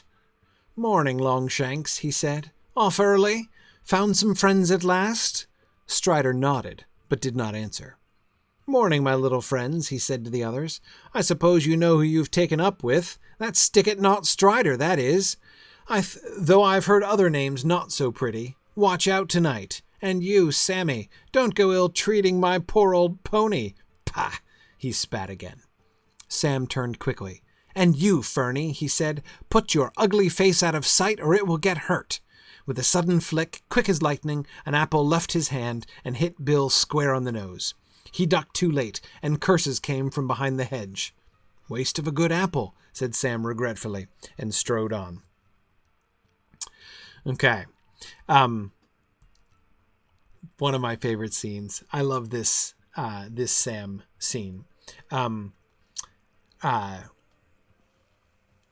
Balancmon has always wondered about the other names that Ferny heard. Me too, right? They're obviously not suitable for a family-friendly read, but it would be interesting, right, to know for purely scientific reasons. It would be interesting to know what were the other names not so pretty as Stick-it-not Strider, right? But we can see the direction, right, that he gives Strider two names, right? One is Longshanks and the other is Stick-it-not Strider. Longshanks is fairly neutral, right? It just means he's tall. Your shank is the lower part of your leg, right? So if he's called Longshanks, it means, yeah, I know, I always think of the King of England too, Edward Longshanks. But anyway, if you're called Longshanks, it just means you're tall, which he is, right? Aragorn is tall. There is every reason to believe that Strider is the tallest person in Bree, right? He's of pure Númenórean descent. They were very tall. So yeah, I'm sure that Strider probably towers over Bill Ferny. I would have to imagine that Bill Ferny has given up 6 to 8 inches to Aragorn, right? So calling him Longshanks is kind of passive aggressive, right? You're way taller than I am, so I'm going to make fun of your height, right? But that's kind of weak. It's certainly not any kind of an actual criticism of Strider. Stick-it-not Strider is much more direct, right? So Stick-it-not, let's unpack that a little bit. Stick-it-not, I don't believe, has anything to do with sticking things. That is, he's not accusing Strider of stabbing at nothing vainly. I never actually thought of that reading before. I kind of like that, actually. The idea that he's because Tony, he's got no primary weapon, right? So how can he stick anything at all, right? No, exactly. Mad violinist. It means stopping at nothing, completely unscrupulous. He will stick at nothing. So yeah, he will stop at no deed. He will. There is nothing he won't do, basically, right? That's how I would translate stick-it-not. He is willing to do anything, right? there's nothing that he would stick at in that sense. It is a very unusual, from a modern English, certainly a modern American, use of the word stick. So I'm pretty sure that's what stick it not is meant to convey. That's what Bill Ferny means when he says stick it not. Because notice the context, right? I suppose you know who you've taken up with. That's stick it not Strider, that is, right? Watch out tonight, he says, right? This guy'll do anything, right? It's like, not just that you're not safe with this guy, right? You've taken up with this guy, right? So what's he doing? He's trying to sow dissension among them, right? He's got to guess that the hobbits are leery of this guy, right? Who he probably imagines, rightly, right, that they've just met for the first time. But anyway, he seems to be trying to play on their fears, right? I'm betting they're worried, right? What's going to happen to them tonight, right? What's going to happen to them when they camp for the night, and the first time they're alone with this guy out in a dark place far from help? That, in fact, was Sam's concern, right? And so here he is telling him, yeah, you guys better watch out, right? That's stick it not Strider. You know, he's there is no dark deed that he won't do, probably for fun, right? So I pretty firmly believe, stop at nothing. Yeah, exactly, Karita. Is what Bill Ferny intends when he says that. A couple of you are suggesting that it has to do with like lack of staying power, right? Staying power, not powder. Power. Stick in the sense of persevere in something, right? So stick it not, meaning that he's shiftless, that he's a loser, right? That he never stays with anything. So that the relevance of that insult then would be that he's probably just going to give up and abandon you, right? You've put your trust in this guy and he's totally unreliable, right? That I think can work, right? I think that can work, but I don't. My primary reason for not really liking that reading is that I think it's kind of lame. That is to say, it would be a lame insult by Bill Ferny, right? If he's going to try to plant doubts in the minds of the hobbits, the idea that Strider might soon just kind of lose interest and wander away would leave them in a bad place. There's no question about that, but it's not, yeah, exactly, Boomful. It's not as good in context, right? It seems kind of feeble for Bill Ferny, really.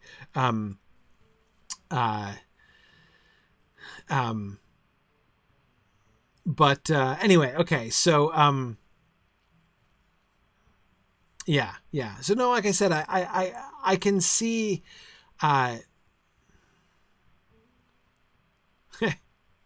Interesting. Wheel Rider says he's seen Stick It Not in a YA novel or two set in Victorian times, meaning shiftless or doesn't follow through.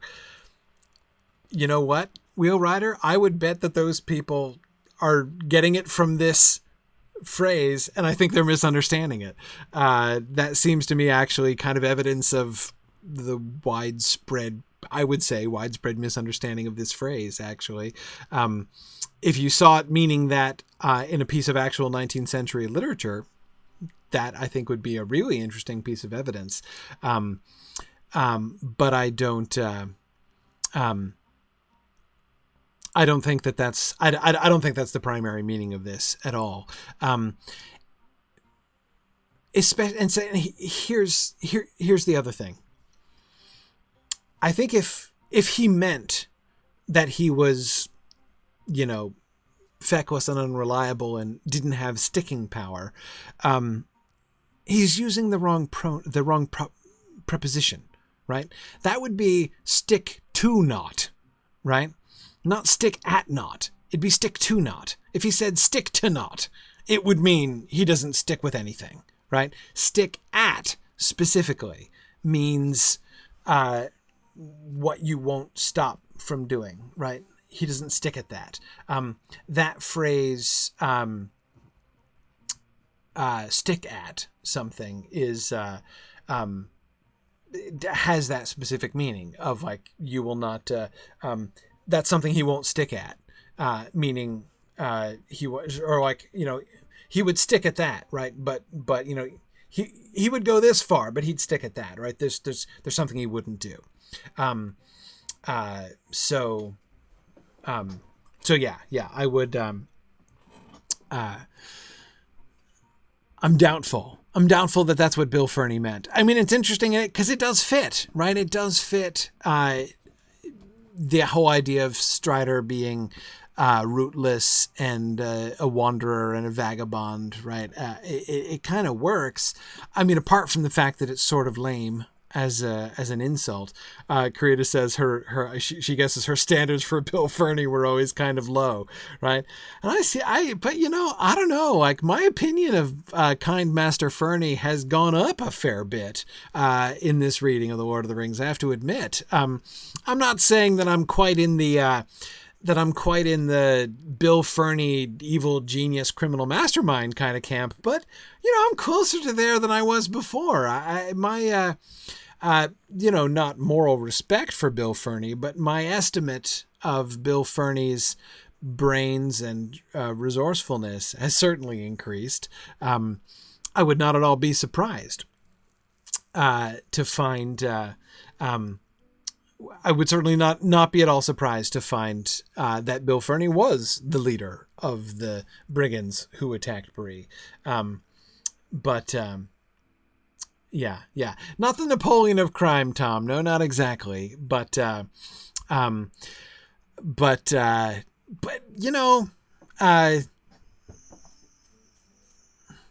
still kind of a go-getter, I think. Yes.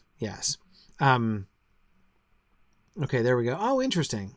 Rach has found some evidence to support the stopping at nothing reading. A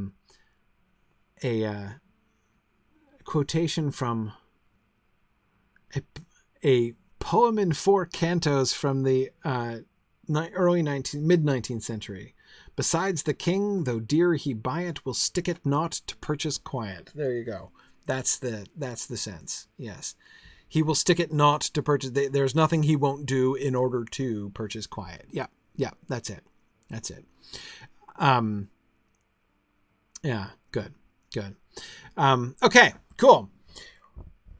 Morodo says Bill Ferny, a quality henchman. That's it. Well, okay, right. Yes. He is, I think he could be a good, right-hand man to an evil genius. Right. Absolutely. He clearly is trying to audition for, local thug leader, under the, umbrella of the Nazgul, right? He's he's going to be part of the New World Order here in Bree, and wants to be definitely on the right end of that, or what he believes to be the right end of that. So yeah, JJ, I agree. Bill Ferny is building up his resume. So again, lame insult. No, he's gonna really send in a zinger here. But again, notice this is not just about venting his spleen at Strider, right? Great medieval phrase, that, venting your spleen. The spleen, of course, everybody knows what your spleen, what your spleen does, right? Your spleen is where laughter and anger come from, right? Everybody knows that. So when you vent your spleen on somebody, it means that's why it means letting loose your anger. So anyway, so he's not just venting he's not just insulting Strider for fun, right? He's doing the work of the Nazgul, right? He's pursuing the agenda here. He is trying to make to sow discord among Strider and the hobbits, right? He certainly doesn't know who Strider is. He may think that this is kind of a desperate move by the hobbits, right? In fact, if you're Bill Ferny, right? Imagine yourself, you're Bill Ferny. How are you interpreting this, right? You're surprised, presumably surprised, to find that Strider is leaving town with the hobbits. How did that come about, right? You probably don't have any reason to believe that Strider himself sought this out, right? So if I'm Bill Ferny, I've got to be thinking that these hobbits are terrified, right? I, Bill Ferny, have been succeeding, right?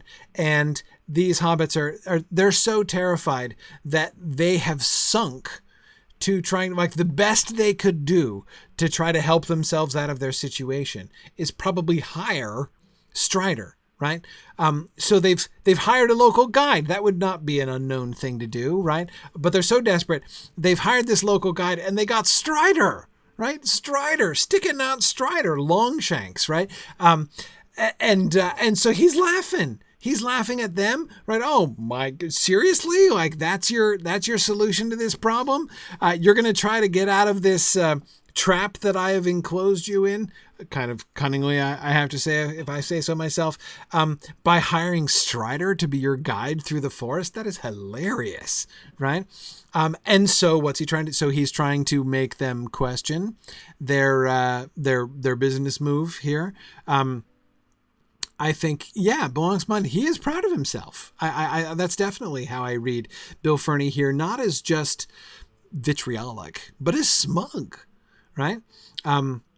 This is great. Yeah, laughing until an apple hits him in the face.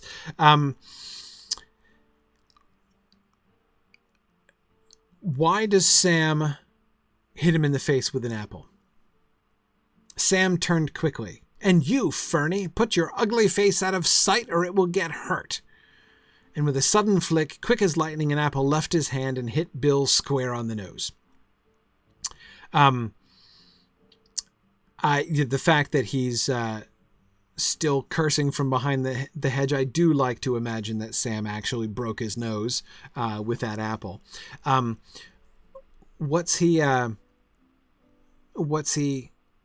Why is Sam hucking apples at Bill Ferny's face? What is it that prompts him to do that? And Tilly and I agree. I agree that he doesn't.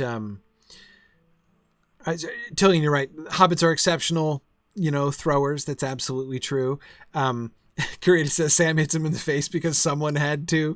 Yeah, okay. I can kind of accept that too.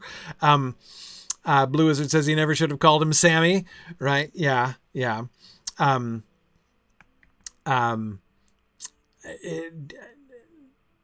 let's unpack that for a second, right? Nobody calls Sam Sammy, right? And by calling him Sammy, he's clearly meaning to be insulting to Sam, right?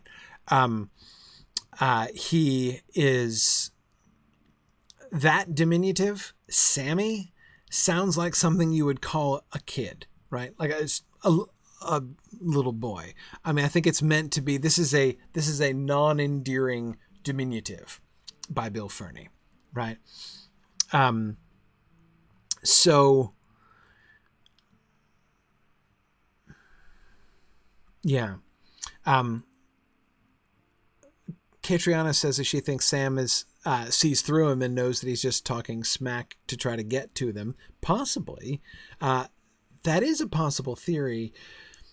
I don't think so, though. I don't think so. Again, look at the timing. What's the straw that breaks the camel's back, right? I mean, he could have hucked an apple at Bill Ferny's face the moment his ugly face came in sight, right? They've got enough reason. There is every reason to think that Bill Ferny has been spending his evening stealing horses and murdering bolsters. So, chucking an apple at his face, I think, would be defensible. But that's not when it happens, right? Off early, found some friends at last, right? No apple. That's just directed at Strider, right? And by the way,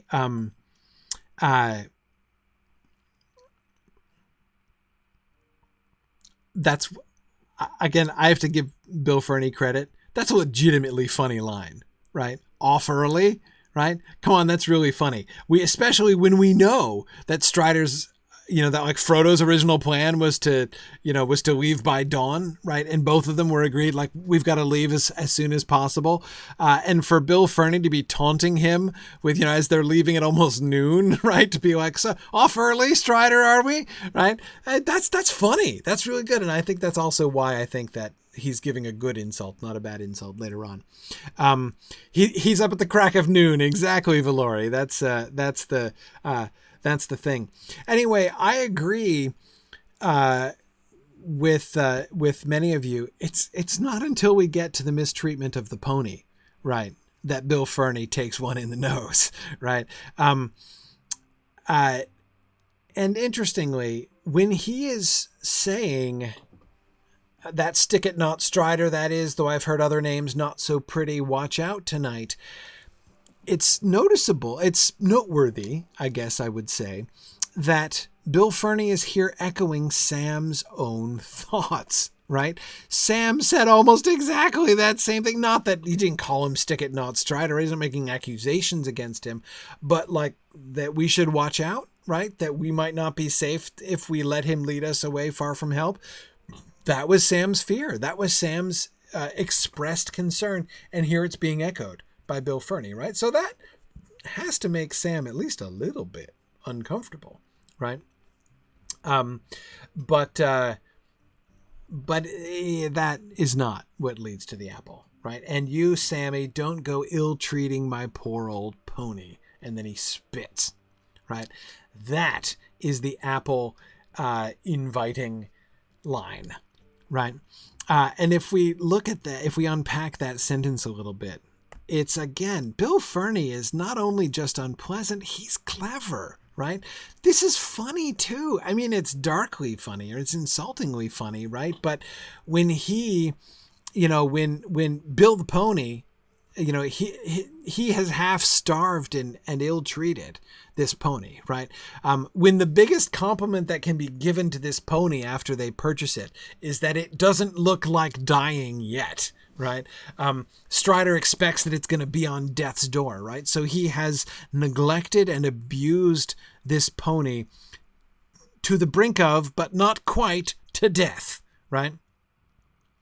And in that context, knowing that, right, and as an open, almost acknowledgement of that fact, Bill Ferny tells Sam not to go ill-treating his poor old pony, right? Making a joke of the neglect and the ill-treatment that he himself has given it.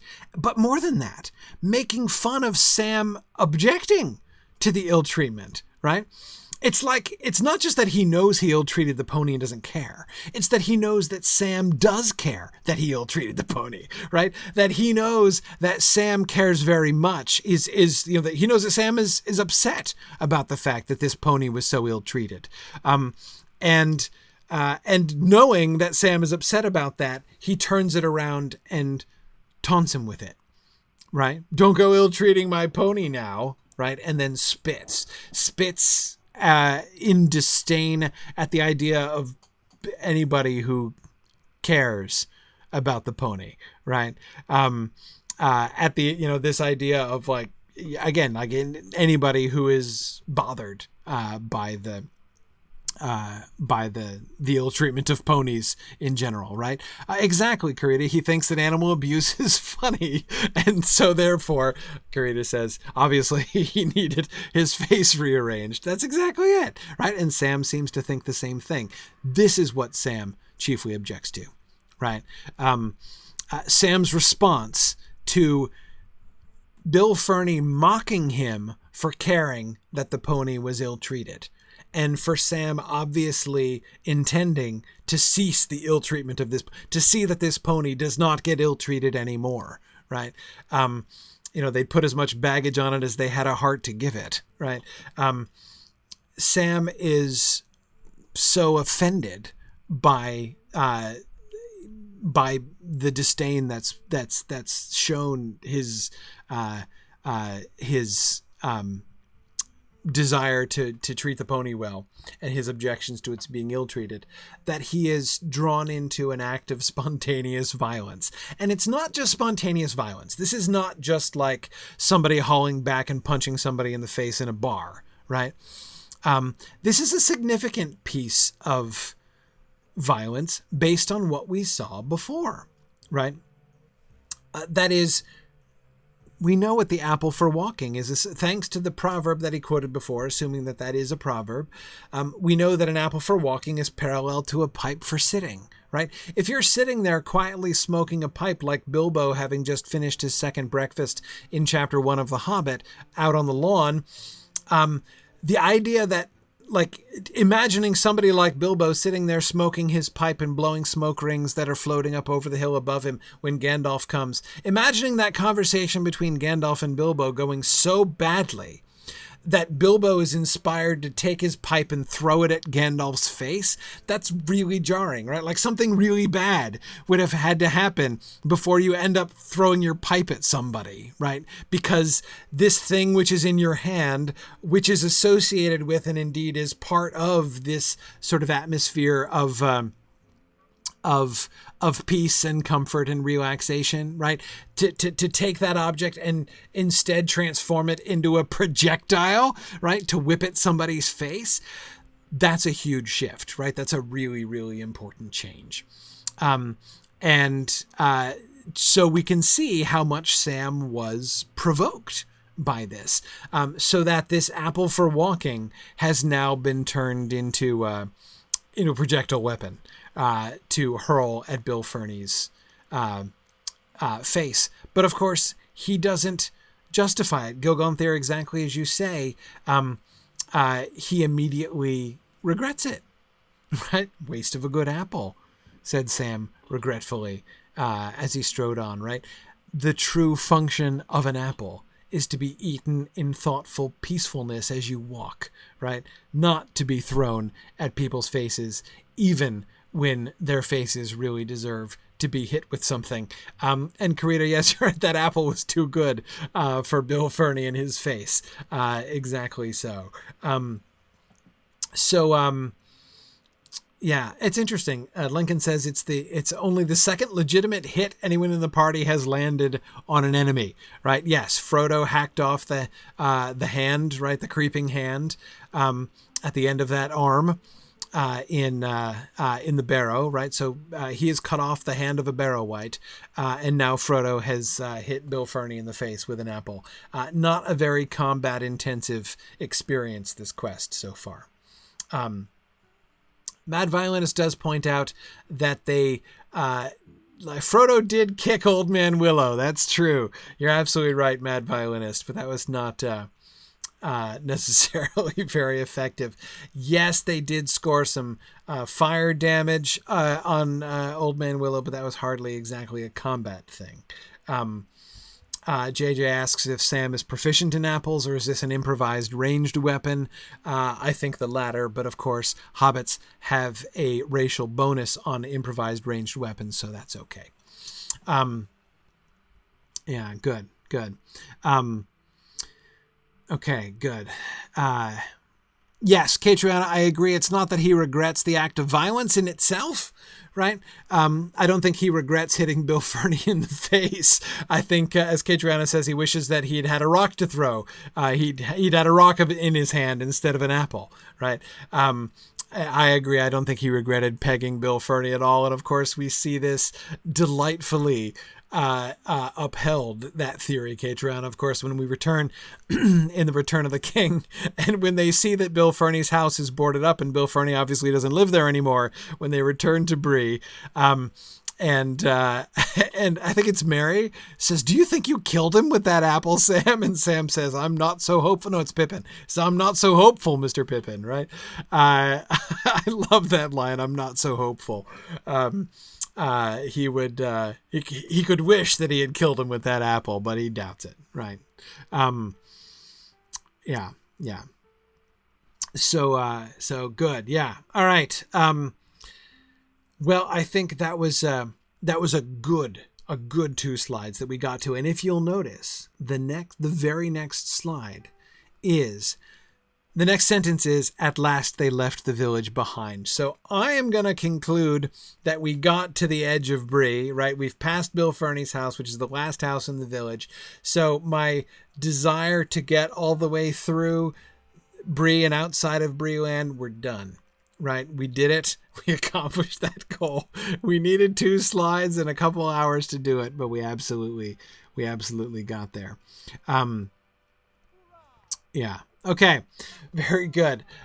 So I'm going to say goodbye to folks on Twitter. Again, sorry for that glitch in the middle there. And then we'll move on. So thanks everybody for joining me on Twitter. Again, we are going to be back. And for those of you who are signing off now, we will be back again next week.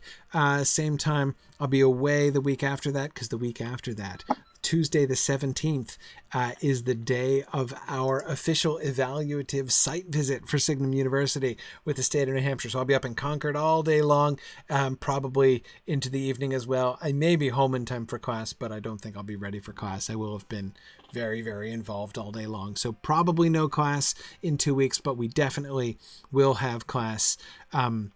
We'll have class next time. If you're wondering how we're doing a site visit when Signum is completely virtual, we are holding the site visit at the offices of the Department of Education up in Concord.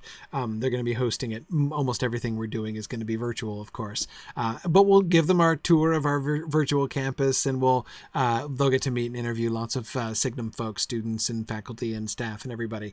But we'll just be doing it virtually in Concord, right? I'm going to come to their place to show them around, because there's no point in them coming to my house. So anyway, that'll be fun. But anyway, so that's what's happening 2 weeks from today. And so, yeah, I don't think I'm going to be able to do class that night, but we will be here next week. So,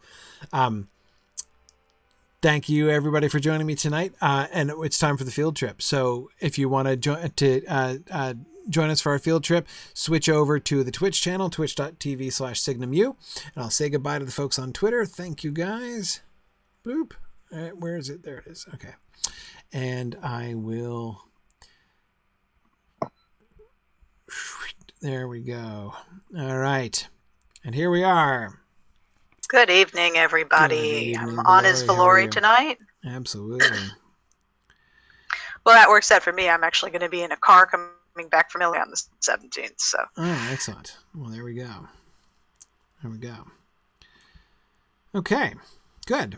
Well, so I want to go back to Angmar tonight. We're going to go back to Angmar. We ready? Yep. We didn't get to finish with the necropolis, right? We're still in Imlad Balkoth or whatever it's called. Yeah. So we need to finish. Well, there are way more ruins and graves to discover than we discovered last time. So we're going to do that. Several people are saying we have to show them the lore hall for our site visit. We'll see. We'll see about that. I'm not sure. I mean, I've been joking with the Department of Education folks about that. I'm not sure our evaluation team would consider that a very excellent use of their time. But who knows? Maybe it'll come up. Yes, I know this looks like a video game. It's just a minute. Exactly. Yeah. I'm not sure we're quite at the stage in our relationship where I can be like, and here's our campus. Welcome. But that's the 5th date. Exactly. Yeah. Maybe for our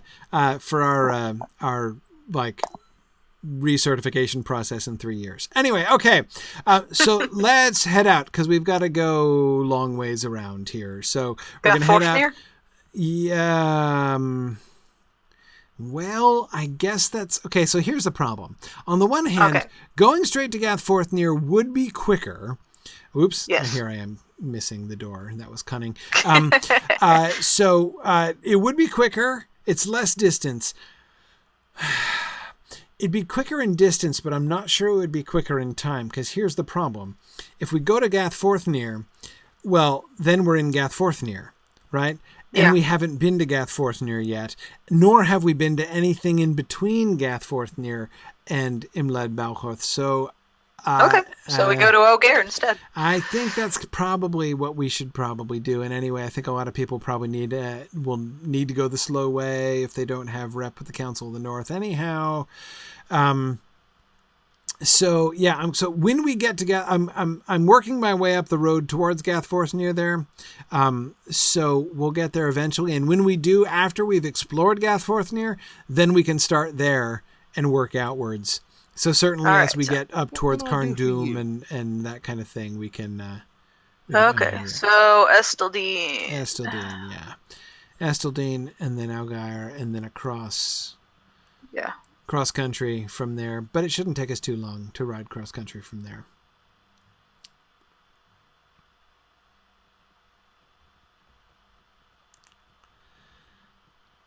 Okay.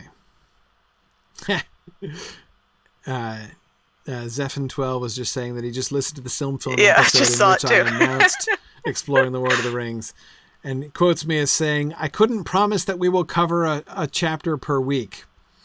Yeah, that's true. So it will, quote unquote, take a while. It will take a while. Yeah, exactly. Well, you weren't wrong. No, you can't accuse me of having ooh, interesting. Oh, raised expectations and not met them. So. That's right. I did not. I didn't sort of sell that short, because no, that was how I was thinking originally. I was thinking something like a chapter a week, but I'm like, it'll probably take us more than a week to do some of those chapters. Yes, because even at that rate, it would have taken more than a year to do this class. I'm reading like every night with my daughter, and I'm still contemplating. Oh, we're gonna be doing this until well past Christmas. Yeah, definitely. She thinks it's going to be a summer vacation thing. Ha! Right. Not. Right. Yeah, exactly.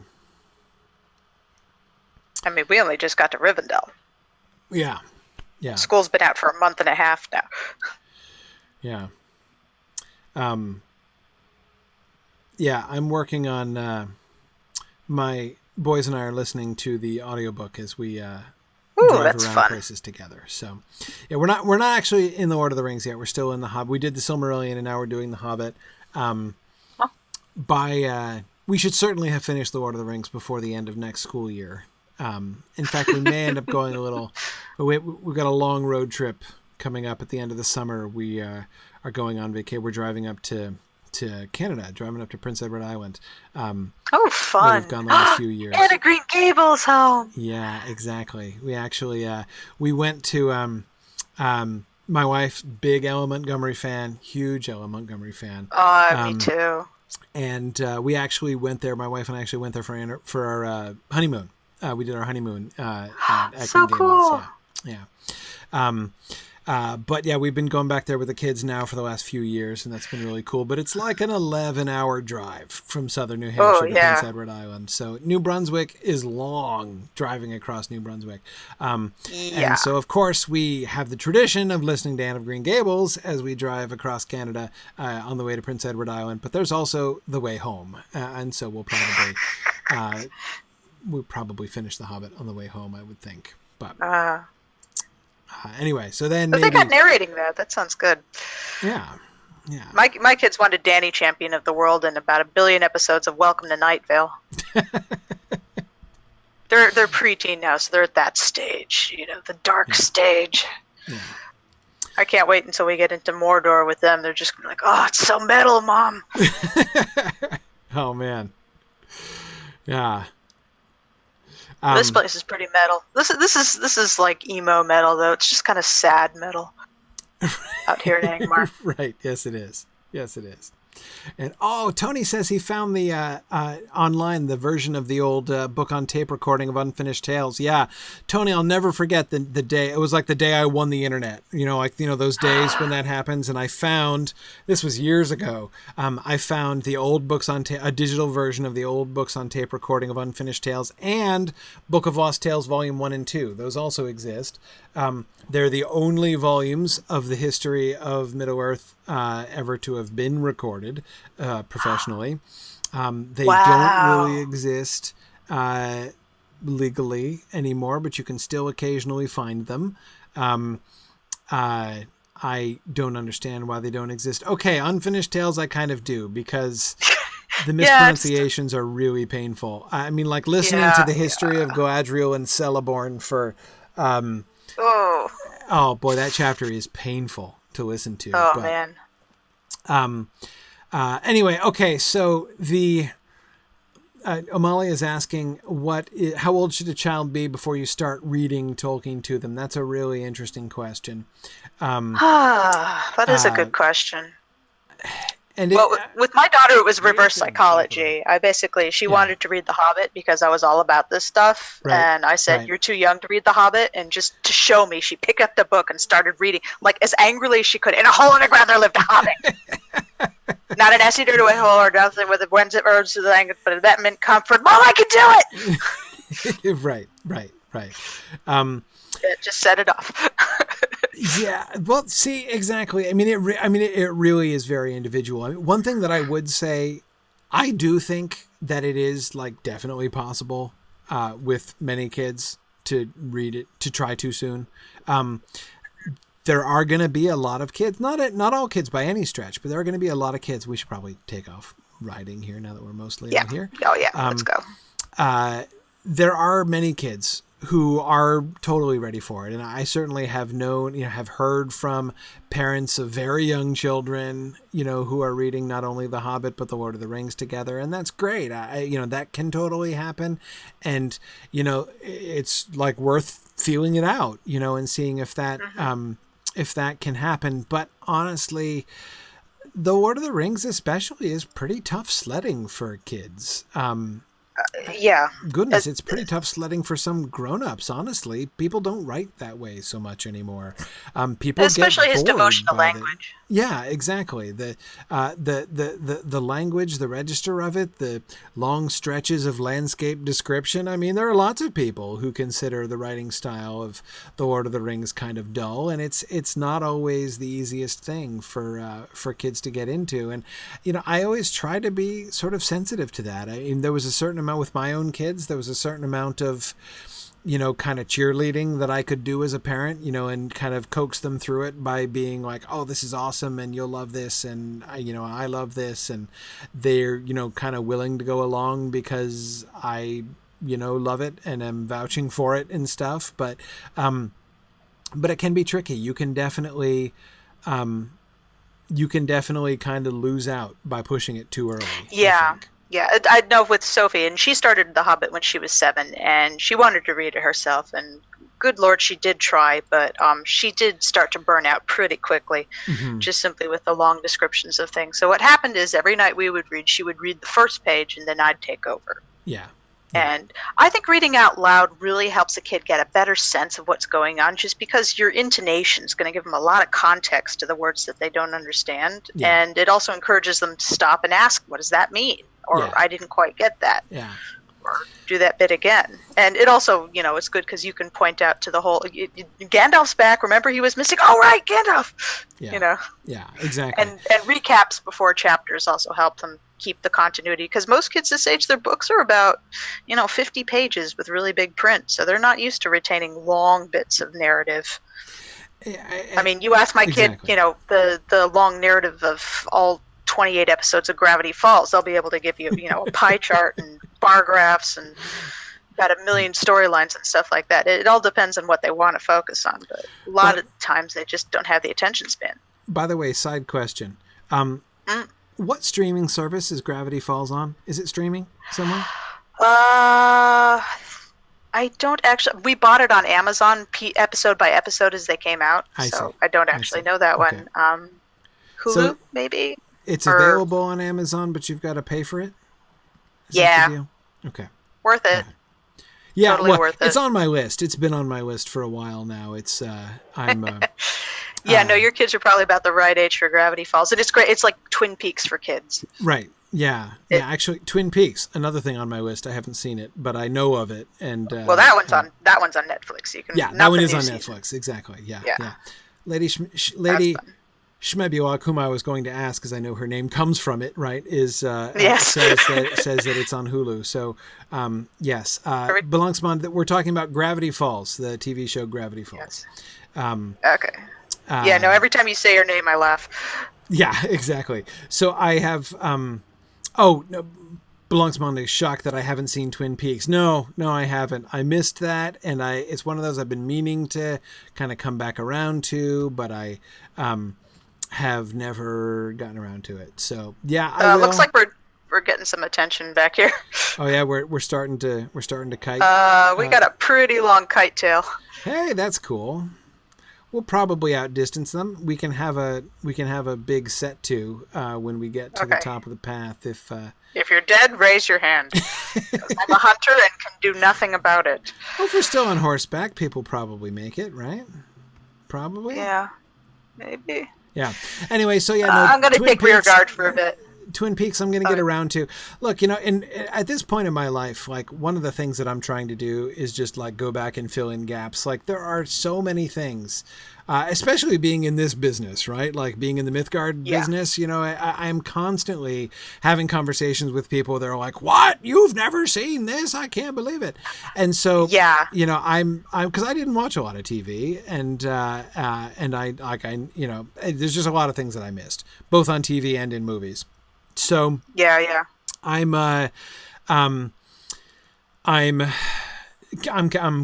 catching up, right? So like I do these big projects. I missed much of Star Trek, as I've talked about before. So I just recently did a big Star Trek viewing where I'd never seen Deep Space Nine or Voyager or anything at all, and I'd missed a whole lot even of the original series in the Next Generation. So I went through and I did a rigorous viewing of those first 4 classic Star Wars series. So I watched all of those. I watched Babylon 5. I'd never seen Babylon 5. So, I have this list. That's important as a Tolkien professor. It is. So I have this list of, let's stop here and make sure nobody's in distress here coming down also make sure nobody misses the turn. Okay. Everybody coming? All right. We're good. Yep. I think so. I think that's everybody. Is this everybody? Okay. I think so. Anyway, yeah. So I'm trying to catch up on these things. So by the way, my current here's a couple more stragglers here. My current project, what I'm right now in the midst of watching, and I do all of my watching on my phone while I cook and do the dishes. Kitchen time is video time whenever I can manage it. Yep. So when I am catching, which is why I'm asking about streaming services, because DVDs do me no manner of good, as I can't fit them in my phone no matter how hard I try. So what I'm currently watching is Doctor Who. I finished the new Who. Well, I got caught up to as far as Amazon Prime has gotten on the new Who. So I am through. I've watched all of the 12th, right? 12th Doctor. Oh, I haven't seen the Peter last Capaldi. season. No spoilers. Except for I haven't seen the Christmas special yet, which I think is the regeneration. I haven't seen that one. 13th Doctor, yeah, haven't seen that. Love the new Doctor Who, big fan now. Finally saw all of that.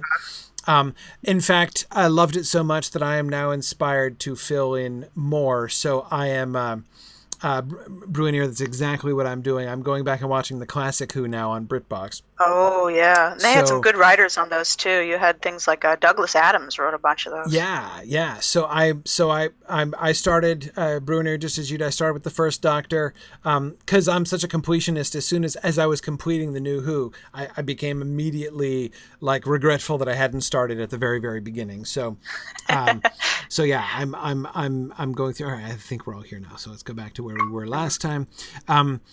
So I've started at season 1 and I'm watching everything they have available on BritBox, which is of course only a small percentage of it because a bunch of the early Who stuff was lost, forever. They just found a whole bunch more. So awesome. I got my fingers crossed. Patrick Troughton stuff, I think. Oh, good. I really like Patrick Troughton. I was hoping for more of season 4. There's no season 4 at all. He's like, someone mashed Dick Van Dyke and Ed Wynn together. I like Patrick Troughton. The second Doctor I'm enjoying very much. The first Doctor was fascinating. That wasn't a bad thing. That was a good thing. Yeah, no, exactly. I was assuming that was a compliment. Okay, all right, we should dismount here. Yeah, not only because people are attempting to let's pick off some do violence to our persons here, but or at least some of our persons. So anyway, okay. So anyway, so like I said, I'm watching the new Who, or the old Who now, the classic Doctor Who. I'm in season 5 now with the second Doctor, so that's Sweet. But I had to take a break over this past weekend because the new season of Luke Cage dropped on Netflix. So I had to watch that because I'm keeping up with the Marvel series on Netflix. Anyway, this is my kitchen life. This is what. So go back to the original question. It all depends on your child's attention span. All depends on your child's attention span. That's absolutely. Or your grown-up's attention span. Exactly. But okay, back to ruins, because we are now amongst the ruins that we hadn't gotten to before. So we were looking at, where's that one that was, that's the one up on the hill in the distance. Okay, we'll come around to that one. Let's look at these ground level ruins here first. Okay, so the main focus in going through Angmar has been looking at the different archaeological layers, right? And this stuff, there's nothing that screams really, really early human culture more than swirly patterns like this, right? This is classic. And notice we even get these. Did we get these? We got these griffin things in the Barrow Downs, didn't we? Yes, we did. We got these sort of Scottish-looking. Exactly. Yeah. Those. What's the heraldic phrase of when they're sitting up like that? They're called. Glyphs? I don't know. No, sorry. it begins with an A-N-T, right? It's not couchant. That means lying down. It's not rampant. I don't think it's rampant. Is that rampant? Oh, yes, it is rampant. It's Maybe on it its is rear. rampant. Okay. Yeah, sorry. Maybe it is rampant. Okay. Anyway. Oh, we're looking at the dragon on here. The dragon or griffin or whatever that thing is. I still haven't been able to. It looks like a bird's beak. I think we determined they had Leonid's hind legs. Hind legs, when the hind legs are not in creepy sunk water. In nasty water. Yeah, exactly. Okay. Anyway, good. So this tomb is straight out of the Barrow Downs, and unlike the others, the others that we were looking at, these don't look like they've been modified. Right? I'm not seeing any evidence of like modern dark metal, right? The new Angmarim metal that we're seeing. The ones up on the hill slopes look like they'd been, recently pimped by the Angmarim folks, right? This tomb does not look like it has. And of course this entirely ruinous. Any evidence of anything here? Was this even a tomb? Presumably it was, but we can't really see much about this at all. Well, we got an interesting little arc here with sort of actually kind of Aztec-looking things here. Is that what's underneath there? I think it's a relic for Lore Master, but I'm not sure. No, it doesn't look like it. I think it's actually part of the landscape. Yeah, the black thing in there. Looks like I don't think that's actually a scholar thing. A pot? Reliquary? Canopic jar? Yeah. Urn, maybe? Maybe an urn. This strikes me as something it'd be more like goods they were buried with, or perhaps maybe odd for like a freestanding urn to survive in a completely ruinous building, the foundations of which barely exist. But look at this! Look! No, not this. I'm running into the. Yeah, look at this over here. Get off my character sheet. Okay. Oh, it's that turquoise. Yeah, it's the turquoise stone. A tomb with clearly marked with the iron crown all around, right? So this is. But this is presumably, now we were concluding that this turquoise stone stuff, like the statues which were up, and where was that relative to us? Looking up, I can't see it. Where are we? No, we're far from there. We're way on the other end of the valley still. So we're nowhere near that scenic death overlook, right, where we were before, where all those turquoise statues were, which were killing us, or near to the things that were killing us. But this is so, but I think we concluded that was old Angmar, right? Yeah. So if these Barrow Downs like tombs, right? This with the swirlies, right? If those are original, forebears of the hillmen who were native to this region, right? Yes. And then we have the old Angmarim, right? So then the Witch King comes into town, and he recruits and or enslaves the hillmen who were, the indigenous peoples here. And these seem to be the hillmen, right, who are now allied with Angmar, who corrupt the Rudarim, right? The Numenorians or the Arnorians of Rudar. But now, and so I'm just kind of recapping our different archaeological layers. So we have 4, right? We have the old inhabitants before Old Angmar. We have Old Angmar, which then came in as an invader and established itself as a dominant culture above the natives. Then we had the return of the natives, right? After Angmar fell and the descendants of the Hillmen reinvested it, and those seem to be those Bree. The chief mark of those was those the Bree like Tudor houses, half timbers. Right? Yeah, exactly. And then, we have the new Angmarim, and those are especially marked by those fishhook, like the shiny metal, the greasy purple metal, purple metal stuff, exactly. And just like we saw Nouveau in the what's it called? That place is called, I'm looking at my map, Baal Boglach. Yeah. Anyway, the like crossroads place that we ran through quickly on the way here, where we were picking up all those guys that we were kiting. We saw that one tower, right, which was obviously New Angmar amongst all the old Angmar walls and some of the new Hillman dwellings. Anyway, okay, so there we had that recap. So this is Old Angmar, and it seems to be a tomb? I'm guessing? Could be a tomb. It could be related to the unrest around here, like it was some sort of... Is it this what's causing the unrest? I wonder.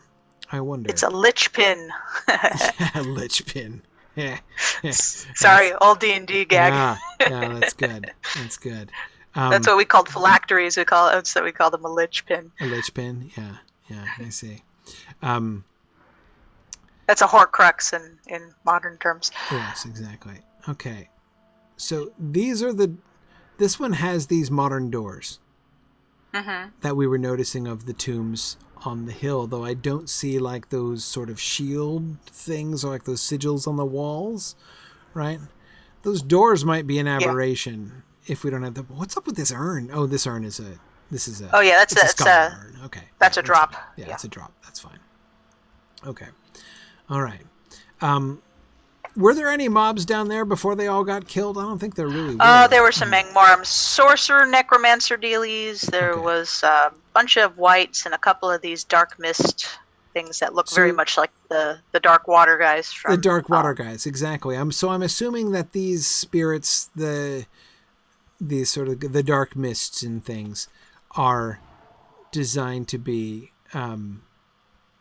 like the water spirits, right? So these are not the spirits of the dead, such as these gentlemen that are leaping up from the ground right there, right?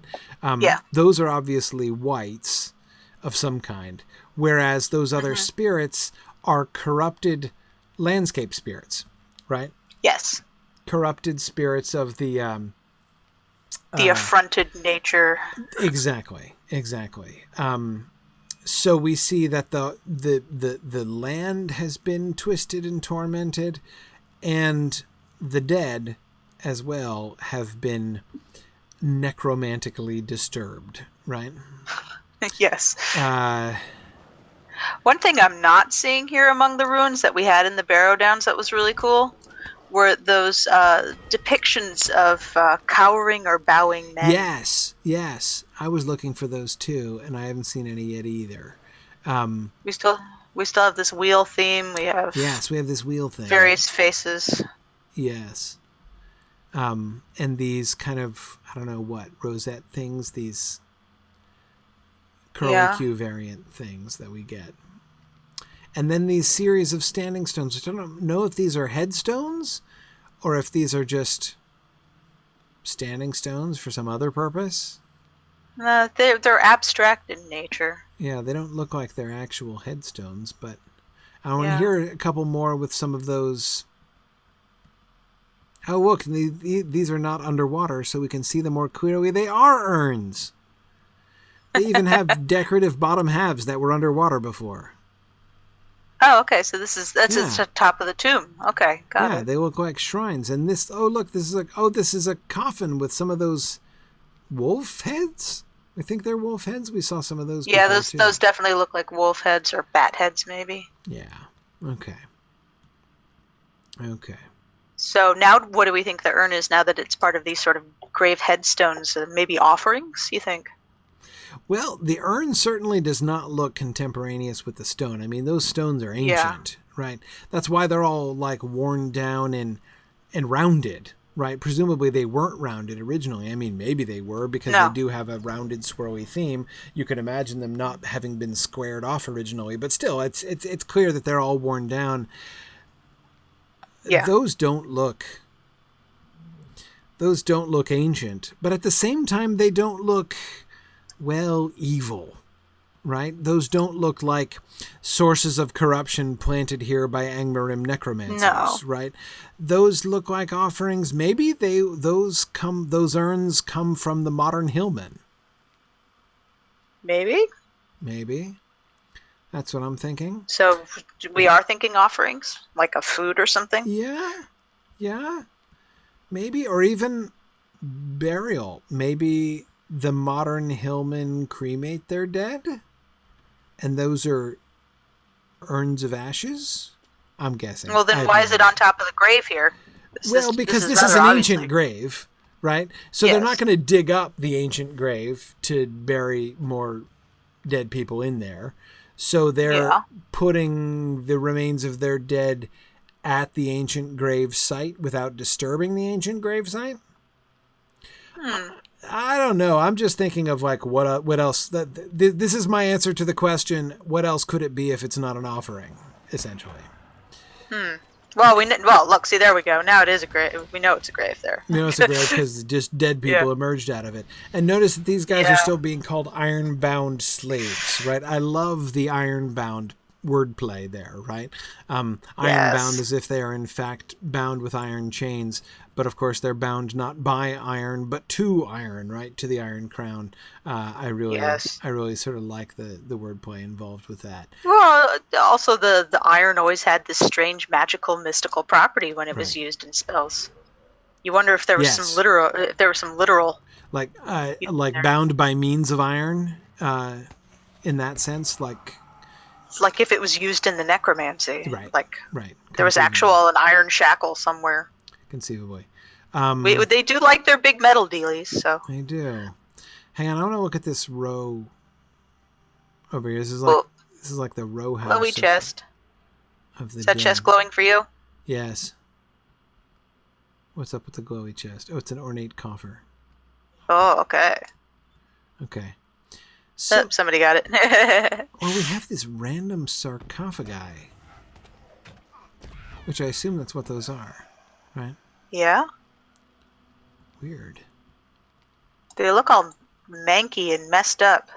Yeah. These have obviously been raided or something. I guess they could have just been disturbed when the... Yeah, they are very rough-hewn. And yet they don't look like they're of the same age as the tombs or it looks like the different stone. stones. Yeah, it does look like different stone. Well, it looks even different from these other sarcophagi over here, like the wolf head ones and the ones on these little dais over here. The wolf head ones look like they're of the same era as the tombs in the walls.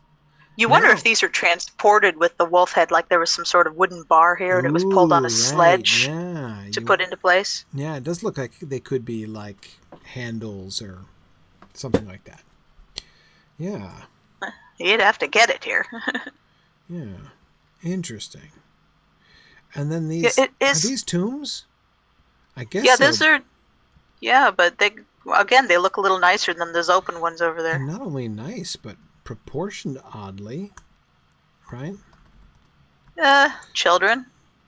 Or maybe they're curled up in fetal position.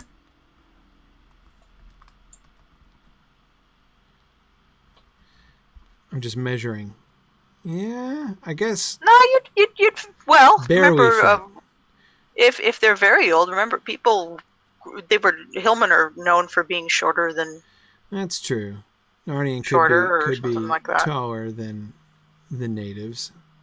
Or maybe they built the coffins first, and then it was one size fit all, so they just had to cram them in there. And they could have curled them up, like King William I or something like that. Right. Yeah, they wouldn't necessarily bury their dead stretched out. Ooh, these tombs now featuring skulls. The other ones didn't have skulls. Or maybe this is a charnel resting place, like this is where they put the bones afterwards or something. Maybe. Yeah. Since they have skulls here in the architecture, maybe this box is just full of bones instead of an actual, corpse. These boxes would very comfortably fit hobbits. In fact, you could probably double hobbits up in there. You get 2 or 3 hobbits per box. But I doubt they're burying hobbits. There's no real reason to suspect No, that. not a hobbit, no. Okay. Anyway. This design in the arch, though, it really does look Mayan of all things. With the circles and the animal heads. Sure. In profile like that. Boy, those heads are probably the same heads that are on the, those things we've been calling wolf heads. But boy, it looks a lot more dragonish on this. Yeah, on these does. lintels, doesn't it? Yeah, these are definitely more serpent looking. Yeah, and that's a wing, right? Isn't it kind of a stylized wing that comes back off the? This one on the right certainly looks wingish. Or it's like a forked tongue, like a big long tongue coming out of their mouth. Maybe. At the end. Oh yeah, I see the wing now. See what I'm talking about? On the right hand side? Winged serpent. Yeah, see, that's what makes it look even more Mayan. It looks like, Quetzalcoatl kind of thing. Right. Yeah, maybe. Okay. That's Aztec, not Mayan, but... Right. I'm sure there was some crossover in the pantheons. Let's, okay, so this is a fell spirit.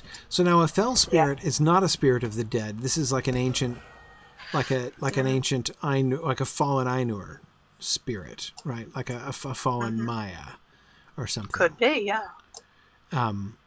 So we have, so that they would be of a similar order then to, of a similar order to the water spirits, but not attached to the environment. Yes. Okay. Could fell spirits be used to animate the bones of the dead, though? Isn't that what we were kind of implying? Yes. And we saw, of course, a spirit of that kind being bound to the statues, right? Yeah, those little heart stones in the statue, the heartstone thing. And can we... No, this just leads up to a platform up there, right? There's nothing interesting up those stairs. Okay. Yeah. Sorry, just looking around. No, now, that's who where we're built here. a doorway in the side of the wall up there? That's just weird.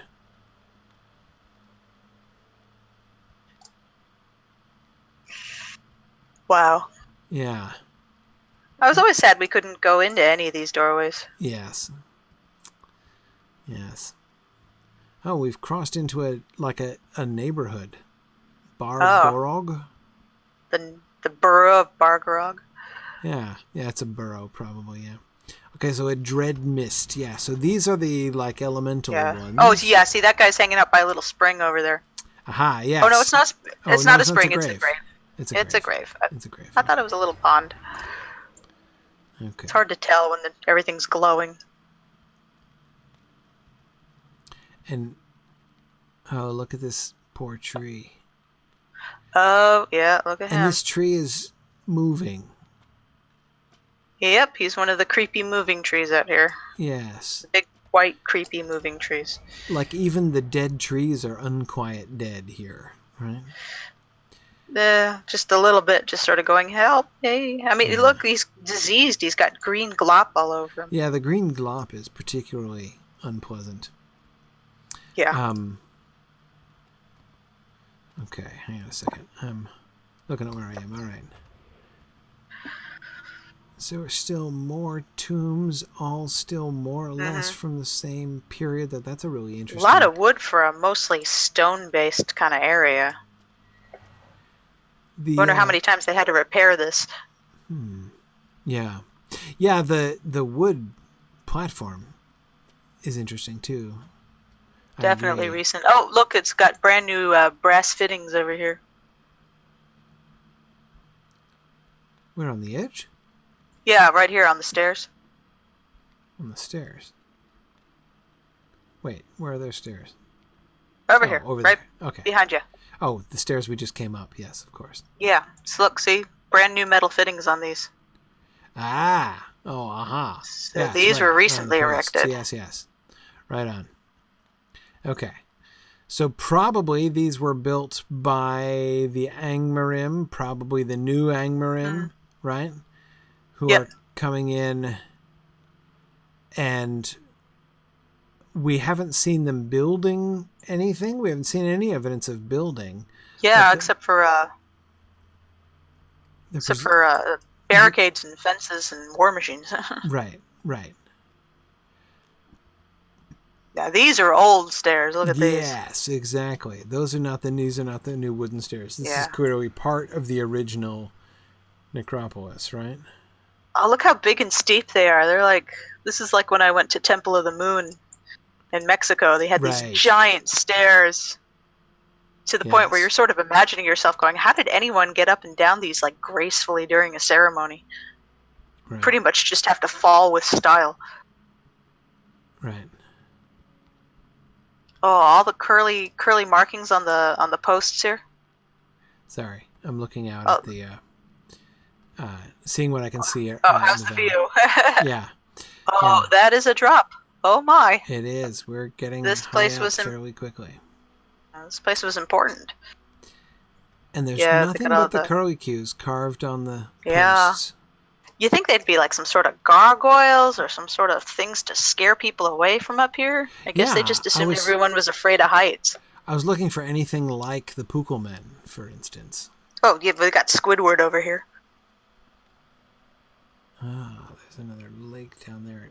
Oh, okay, it's a stone. Sorry. You've got a who? I don't know. It looks like Squidward right here. This little bronze mask guy over here. Ah. Whoa. I think it looks like Squidward.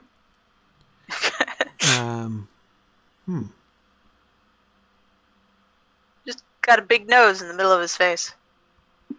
Is that a helmet? It's a dopey looking helmet. Hard to imagine what's helmet. I think it's supposed to be a face, some sort of grimacing face, though. Yeah. With horns, right? With Ram's horns.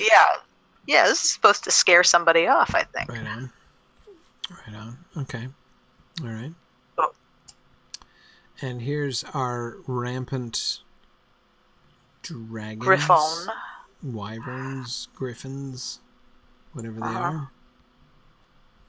Okay. Oh, but we're not done going up. There's still more up. Let's go all the way up. Okay, hang on. Now these ancient Hellmans must have very good calves. Look. There we are. There's our lookout. Oh, yep.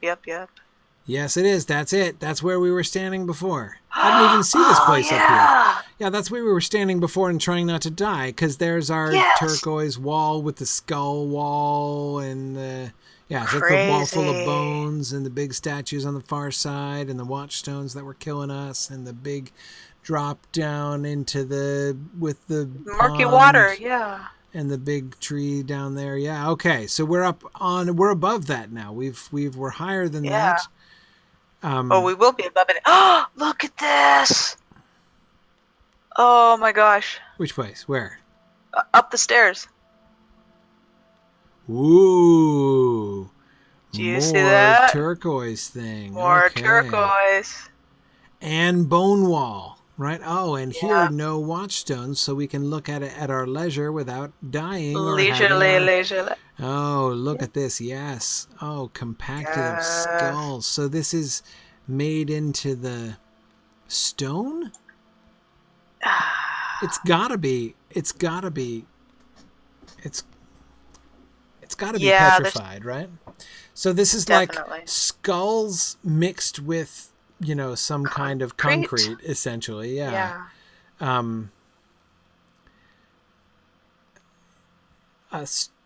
A basic stone structure, but then the skull stuff rather, was used as filler,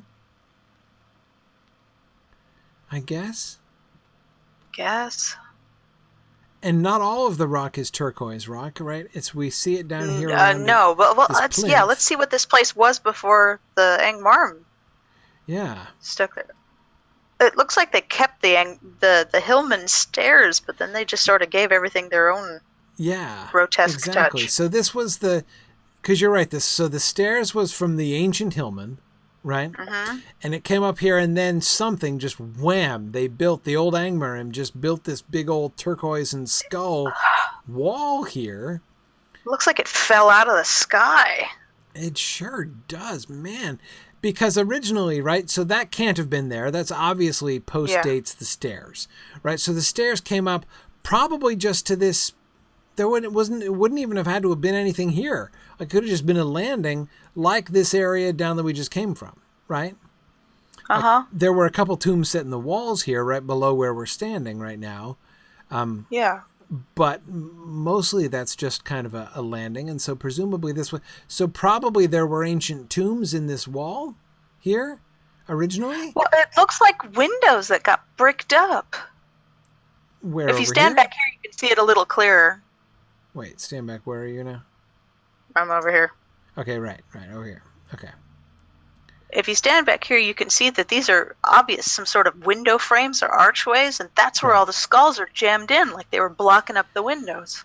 Oh, so like they actually bricked it up. But I think the whole thing, I think that even the brickwork around the skulls is newer, though, because it's built on the foundation of the turquoise stone. Yeah.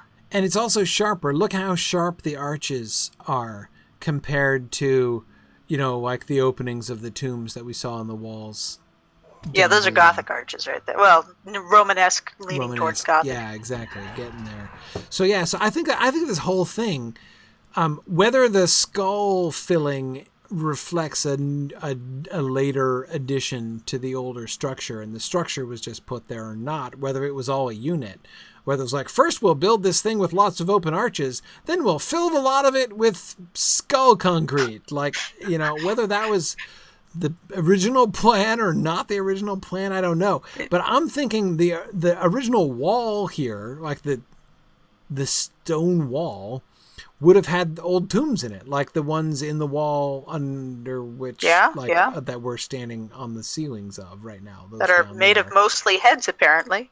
Yeah. But we should see what's at the rest of the top of the stairs. Because then, so this would have been a landing with tombs in the walls, but then because they built another stair. Now this wall, the laid stone to our right, I think is part of the original construction. So you can see cobbles filled out this wall, right? And then we got cobblestones. Okay, so more turquoise stuff everywhere, but again the old stone. So they've done a lot of look, over here we have the survival of the old tombs. Aha. Oh, and there is one hard at work. Who's he? He's a spirit master. Okay. Spirit master. An iron crowned spirit master he was. Oh, and a big old new fish hooks. Big old fish hooks everywhere. Wait, where? Where are the fish hooks? Right above him. Oh. Where the next... Yeah. Oh, sorry, up on the second level. I wasn't even looking at those. Yeah. Yes. The mezzanine. Right. So this is, and obviously because the iron crown carved into this. Yeah. So we have no question that the turquoise matter, and I think all of the turquoise matter. What's up, bro? Oh, there's a treasure catch over there. Yeah. I think that all of the turquoise matter is Old Angmar. Yes. Right. So the turquoise matter and the skulls, I'm going to go ahead and say the skulls too, probably. Old Angmar, right? So we have, but set in the midst of so this is the level that the old tombs were getting to.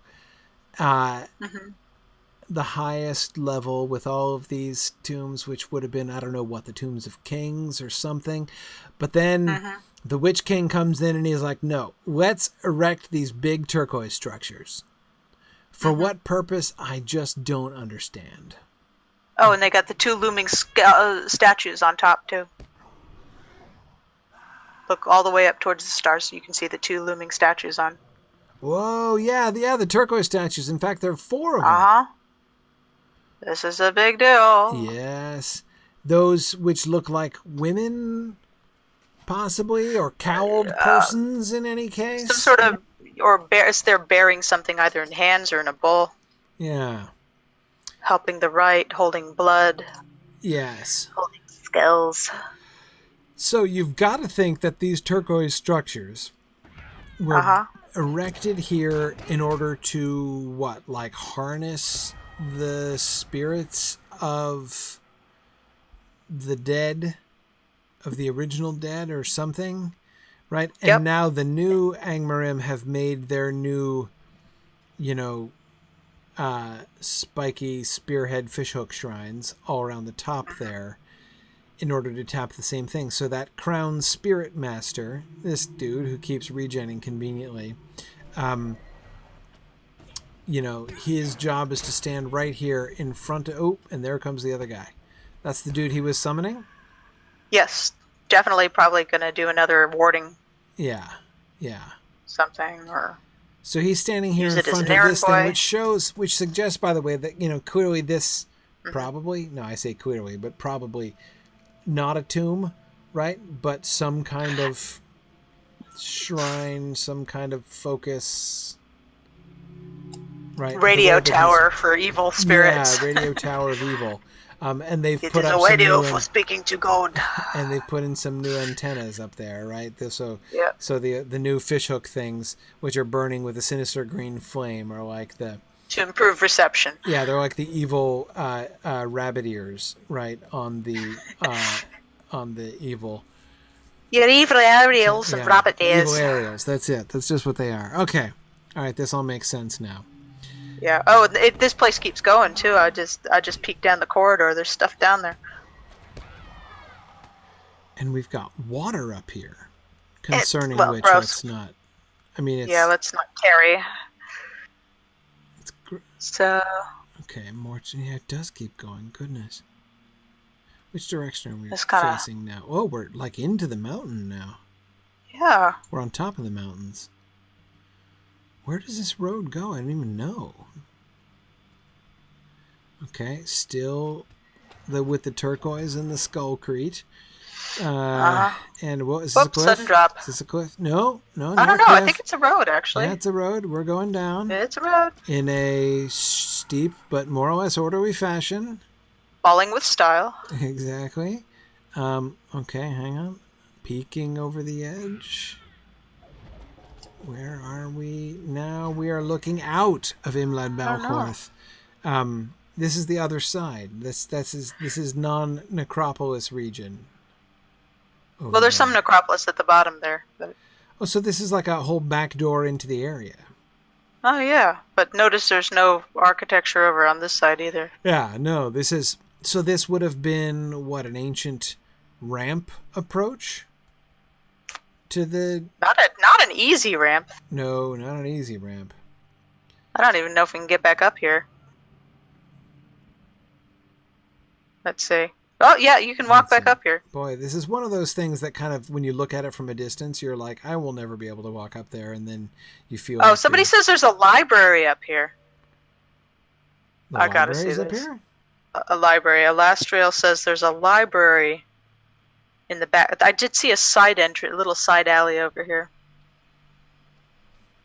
I seem to remember coming up here at some point for some quest or other, but is that up these stairs? Or around the corner? I think it's this. Yeah, it's this. Yeah, this little bit around the corner here. Oh, I see. Okay.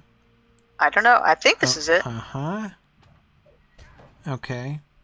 Hang on. Don't kill guys immediately. I want to see what they're called. Yeah, he wants to take a look at them. I want to see the names of people before they're... It's a doorway. It's a doorway. Right. Yes. Right. Okay. A doorway. Thank you, Alastriel. Get through. Yes. Yeah, we missed this. Huh.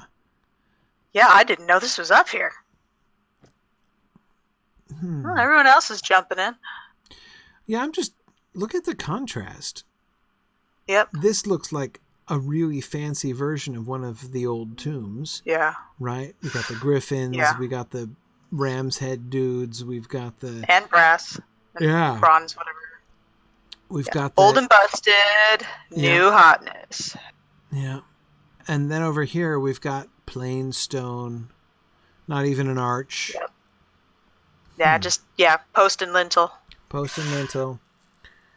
In what looks almost like a face. And oh my goodness. It is a library. Look at It's called Dorgul. Dorgul. Dorgul. Dorgul? The land of sorcery? The land of magic? Well, Or is it black speech? maybe. Well, hang on a second. Why do we... Okay, so this is the door.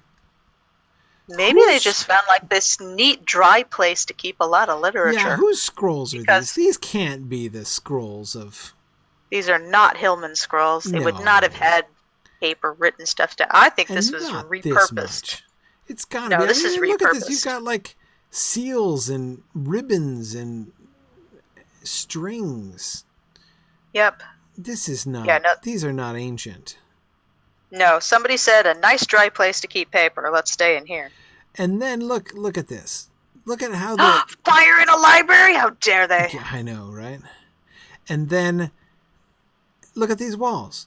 They've been blasted through. Like somebody just like knocked this through. It looks like it was bricked up. That does happen out here. It looks like it was bricked up, and then it was just... and then someone was like, no, we're excavating, right? Yeah, this is Fortunato trying to find the Amontillado after all, you know? Yeah, exactly. And here, okay, see, now here we have right, clear, turquoise, and skullcrete, right? Yeah. A And wooden stairway with, yes, the same kind of fittings. Yeah, exactly. So more evidence that... so these must be the scrolls of the, like, Angmarim necromancers. Old Angmar or New Angmar, do we think? With the, the shelf life of paper, I'd gotta say New Angmar, or maybe this is, I don't know. It depends on how dry this place who's is. the dude? Oh, why attack me? I am but a keeper of books. But you got a pointy helmet. Morgul, and he is green, so we actually can't attack him. Sorry, whoever... Yeah, I can't kill this guy. Someone just aggravated him. He's like a quest dude. You are wearing a really sinister hat for a guy who's... Yeah, I know. Okay, hang on. I want to be an Wait, stop running. librarian if I got a cool hat like that. Hey, person whom he's trying to kill, stop running for a second. I want to get on the other side of him. I'm trying to... Where'd he go? There he is. He's right here. Yeah. Okay, here we go. I want to see his face. Here we go. Oh. But you don't have to let him kill you. It's okay. You don't have to sacrifice yourself for the team here. I just wanted to see his face once because I wanted to get a look at the front. If any minstrels want a healer while this is happening, that'd be a big help. Yeah, you might want to do that. I don't think I can do that. Yeah. Or can I? Morgul, keeper of books. Morgul. But that's the interesting thing. It does imply that if Chrysla hadn't attacked, then he would have left her alone, because he says, "Why are you attacking me? I am but a keeper of books." It does imply that the books are actually more important than this his is master's dark look, purposes. he's passed his attentions on to someone else. Oh. Interesting. I think it's because it was the bard who was attending on it. Oh, I see. Maybe. I don't know. I can't... Yeah, no, I actually can't... No, he's an invalid target for me. Yeah, me too. There is a quest attached to this guy, though. Yeah, it's healer aggro. That's what it was. Yeah, let's just play round robin. I'm sure I did this. I think Wigand did this when Wigand was here. Ooh, he just hit me. I must have been in his AoE there. Yeah, maybe. Uh-oh. That tickled a bit. Don't look now, but Kiriana is fiddling at you pointedly. Okay. Okay, so obviously this guy is New Angmar. Mm-hmm. So that does suggest that all of these scrolls are in fact New Angmar. Now the question, and this probably should be our final question as it's quite late now. Yes. Our final question is, why? Why? You've got to think, for a lending library, this has got to be about the most inconvenient location ever, right? I mean, look what we had to go through to get here.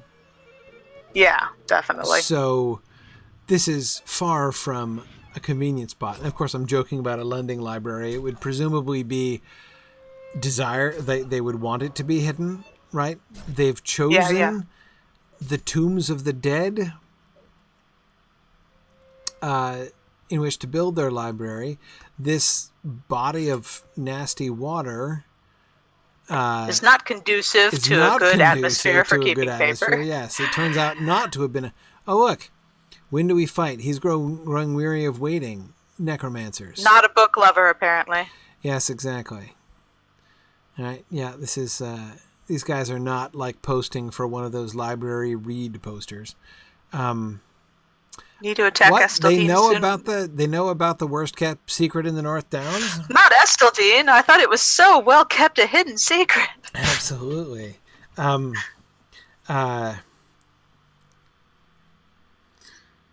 Okay. Nobody should know about Esteldean except the 50 of us. Look at these big... Oh, no, those aren't pouches. Those are Those are clothing elements. Okay. I thought they had these big pouches by their side, but no, those were just parts of their garments. Okay, so... I think it was part of their falda armor. Yeah, so we've got... All right. Books on the floor. Books on the floor. And there's one lying face down. Oh, no. Weird, it has a face? Where, here? Well, you know, it's with the cover out and the spine. It does! It's a codex. It is? It's the only codex in the room, the one that's on the floor. This must have been brought in... This must have been a pocketbook from one of the guys. Because there's no codices anywhere on these walls. I was looking for codices before. I'm like, they're all scrolls, no codices. Necromancer's Guide, How to Raise a Family. Yeah, that must be, that must be his, like, I don't know if it's a dirty book or something, but it's something that one of those guys brought with him. Knock jokes. Yeah, exactly. Angmarim knock jokes or something. They all end with people dying. Yeah. Okay, so this is a repository for what? Necromantic texts or something? Why would they be storing their books here, though? To keep them secret, possibly. So maybe to protect them. Maybe to I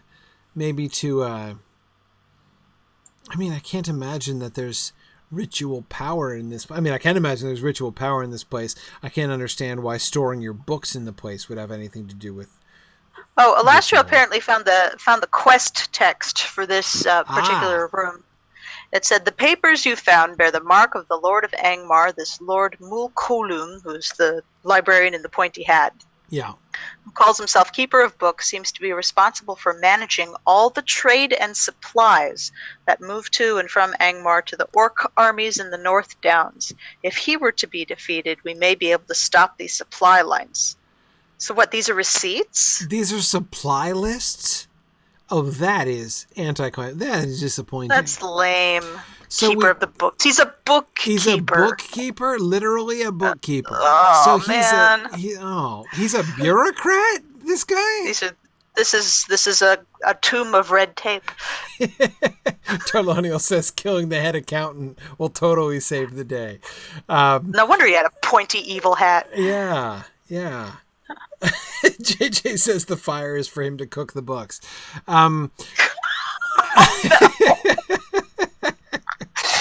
Oh dear, it's getting late. But okay, so these are not secret. They're shipping manifests. Texts, exactly. They're inventories. Pull over and let me read your manifest. Oh, this is, and so they thought that the most convenient place to store these documents was way up these incredibly steep paths in this secret tomb. They're punishing the government workers. You have to go up this. You have to go up these stairs past all these ghosts and nasty things. It's at the top of a tall hill. Stay there. Yeah. Wow. This was the MASH outpost. Wow. Yeah. Huh. Okay. That's amazing. I wouldn't have guessed that. The physical evidence doesn't suggest that overtly. Yeah. Okay. Then we thought we found like the restricted section of the Harry Potter Yeah, library. exactly. That's totally what I was assuming it was. That this was the restricted section of the Angmarim library, but no, it's the shipping manifests. Excellent. Yeah. This is beginning just to sound punitive now. Yeah. It'll tell me where that one Amazon order went. So the bookkeeper is just cranky because he's kept all the way up here at the top of the ridge on the boundary. Does think very highly of himself. Yeah. Wow. Okay. All right. Well, that is a triumphant note for for us to end with. Very good. So we still haven't finished the Land of the Dead down here. So we'll look around for we'll continue hear more next time, and then we will eventually be working our way up towards Gathworthmere. Eventually, there's a lot to see in Angmar. Good grief! Yeah, we haven't got near Carn-Dûm yet. I know we're not even at the suburbs of Carn-Dûm yet. Man, okay, cool. All right, so thanks everybody for joining us tonight. Fun discussion on Bill Ferny's face and Harneth's spirited defense of Harry the Gatekeeper, and then some more excellent Necropolis investigation here this evening. Thanks everybody, and I will see you guys next week. Have a good night, everybody. Thanks, Valori. See, bye. Thanks for joining me on this epic exploration of The Lord of the Rings and of Standing Stone's video adaptation of Tolkien's story. If you are having even half the fun I'm having on this journey, I hope you will consider supporting the project by donating at signumuniversity.org/fund.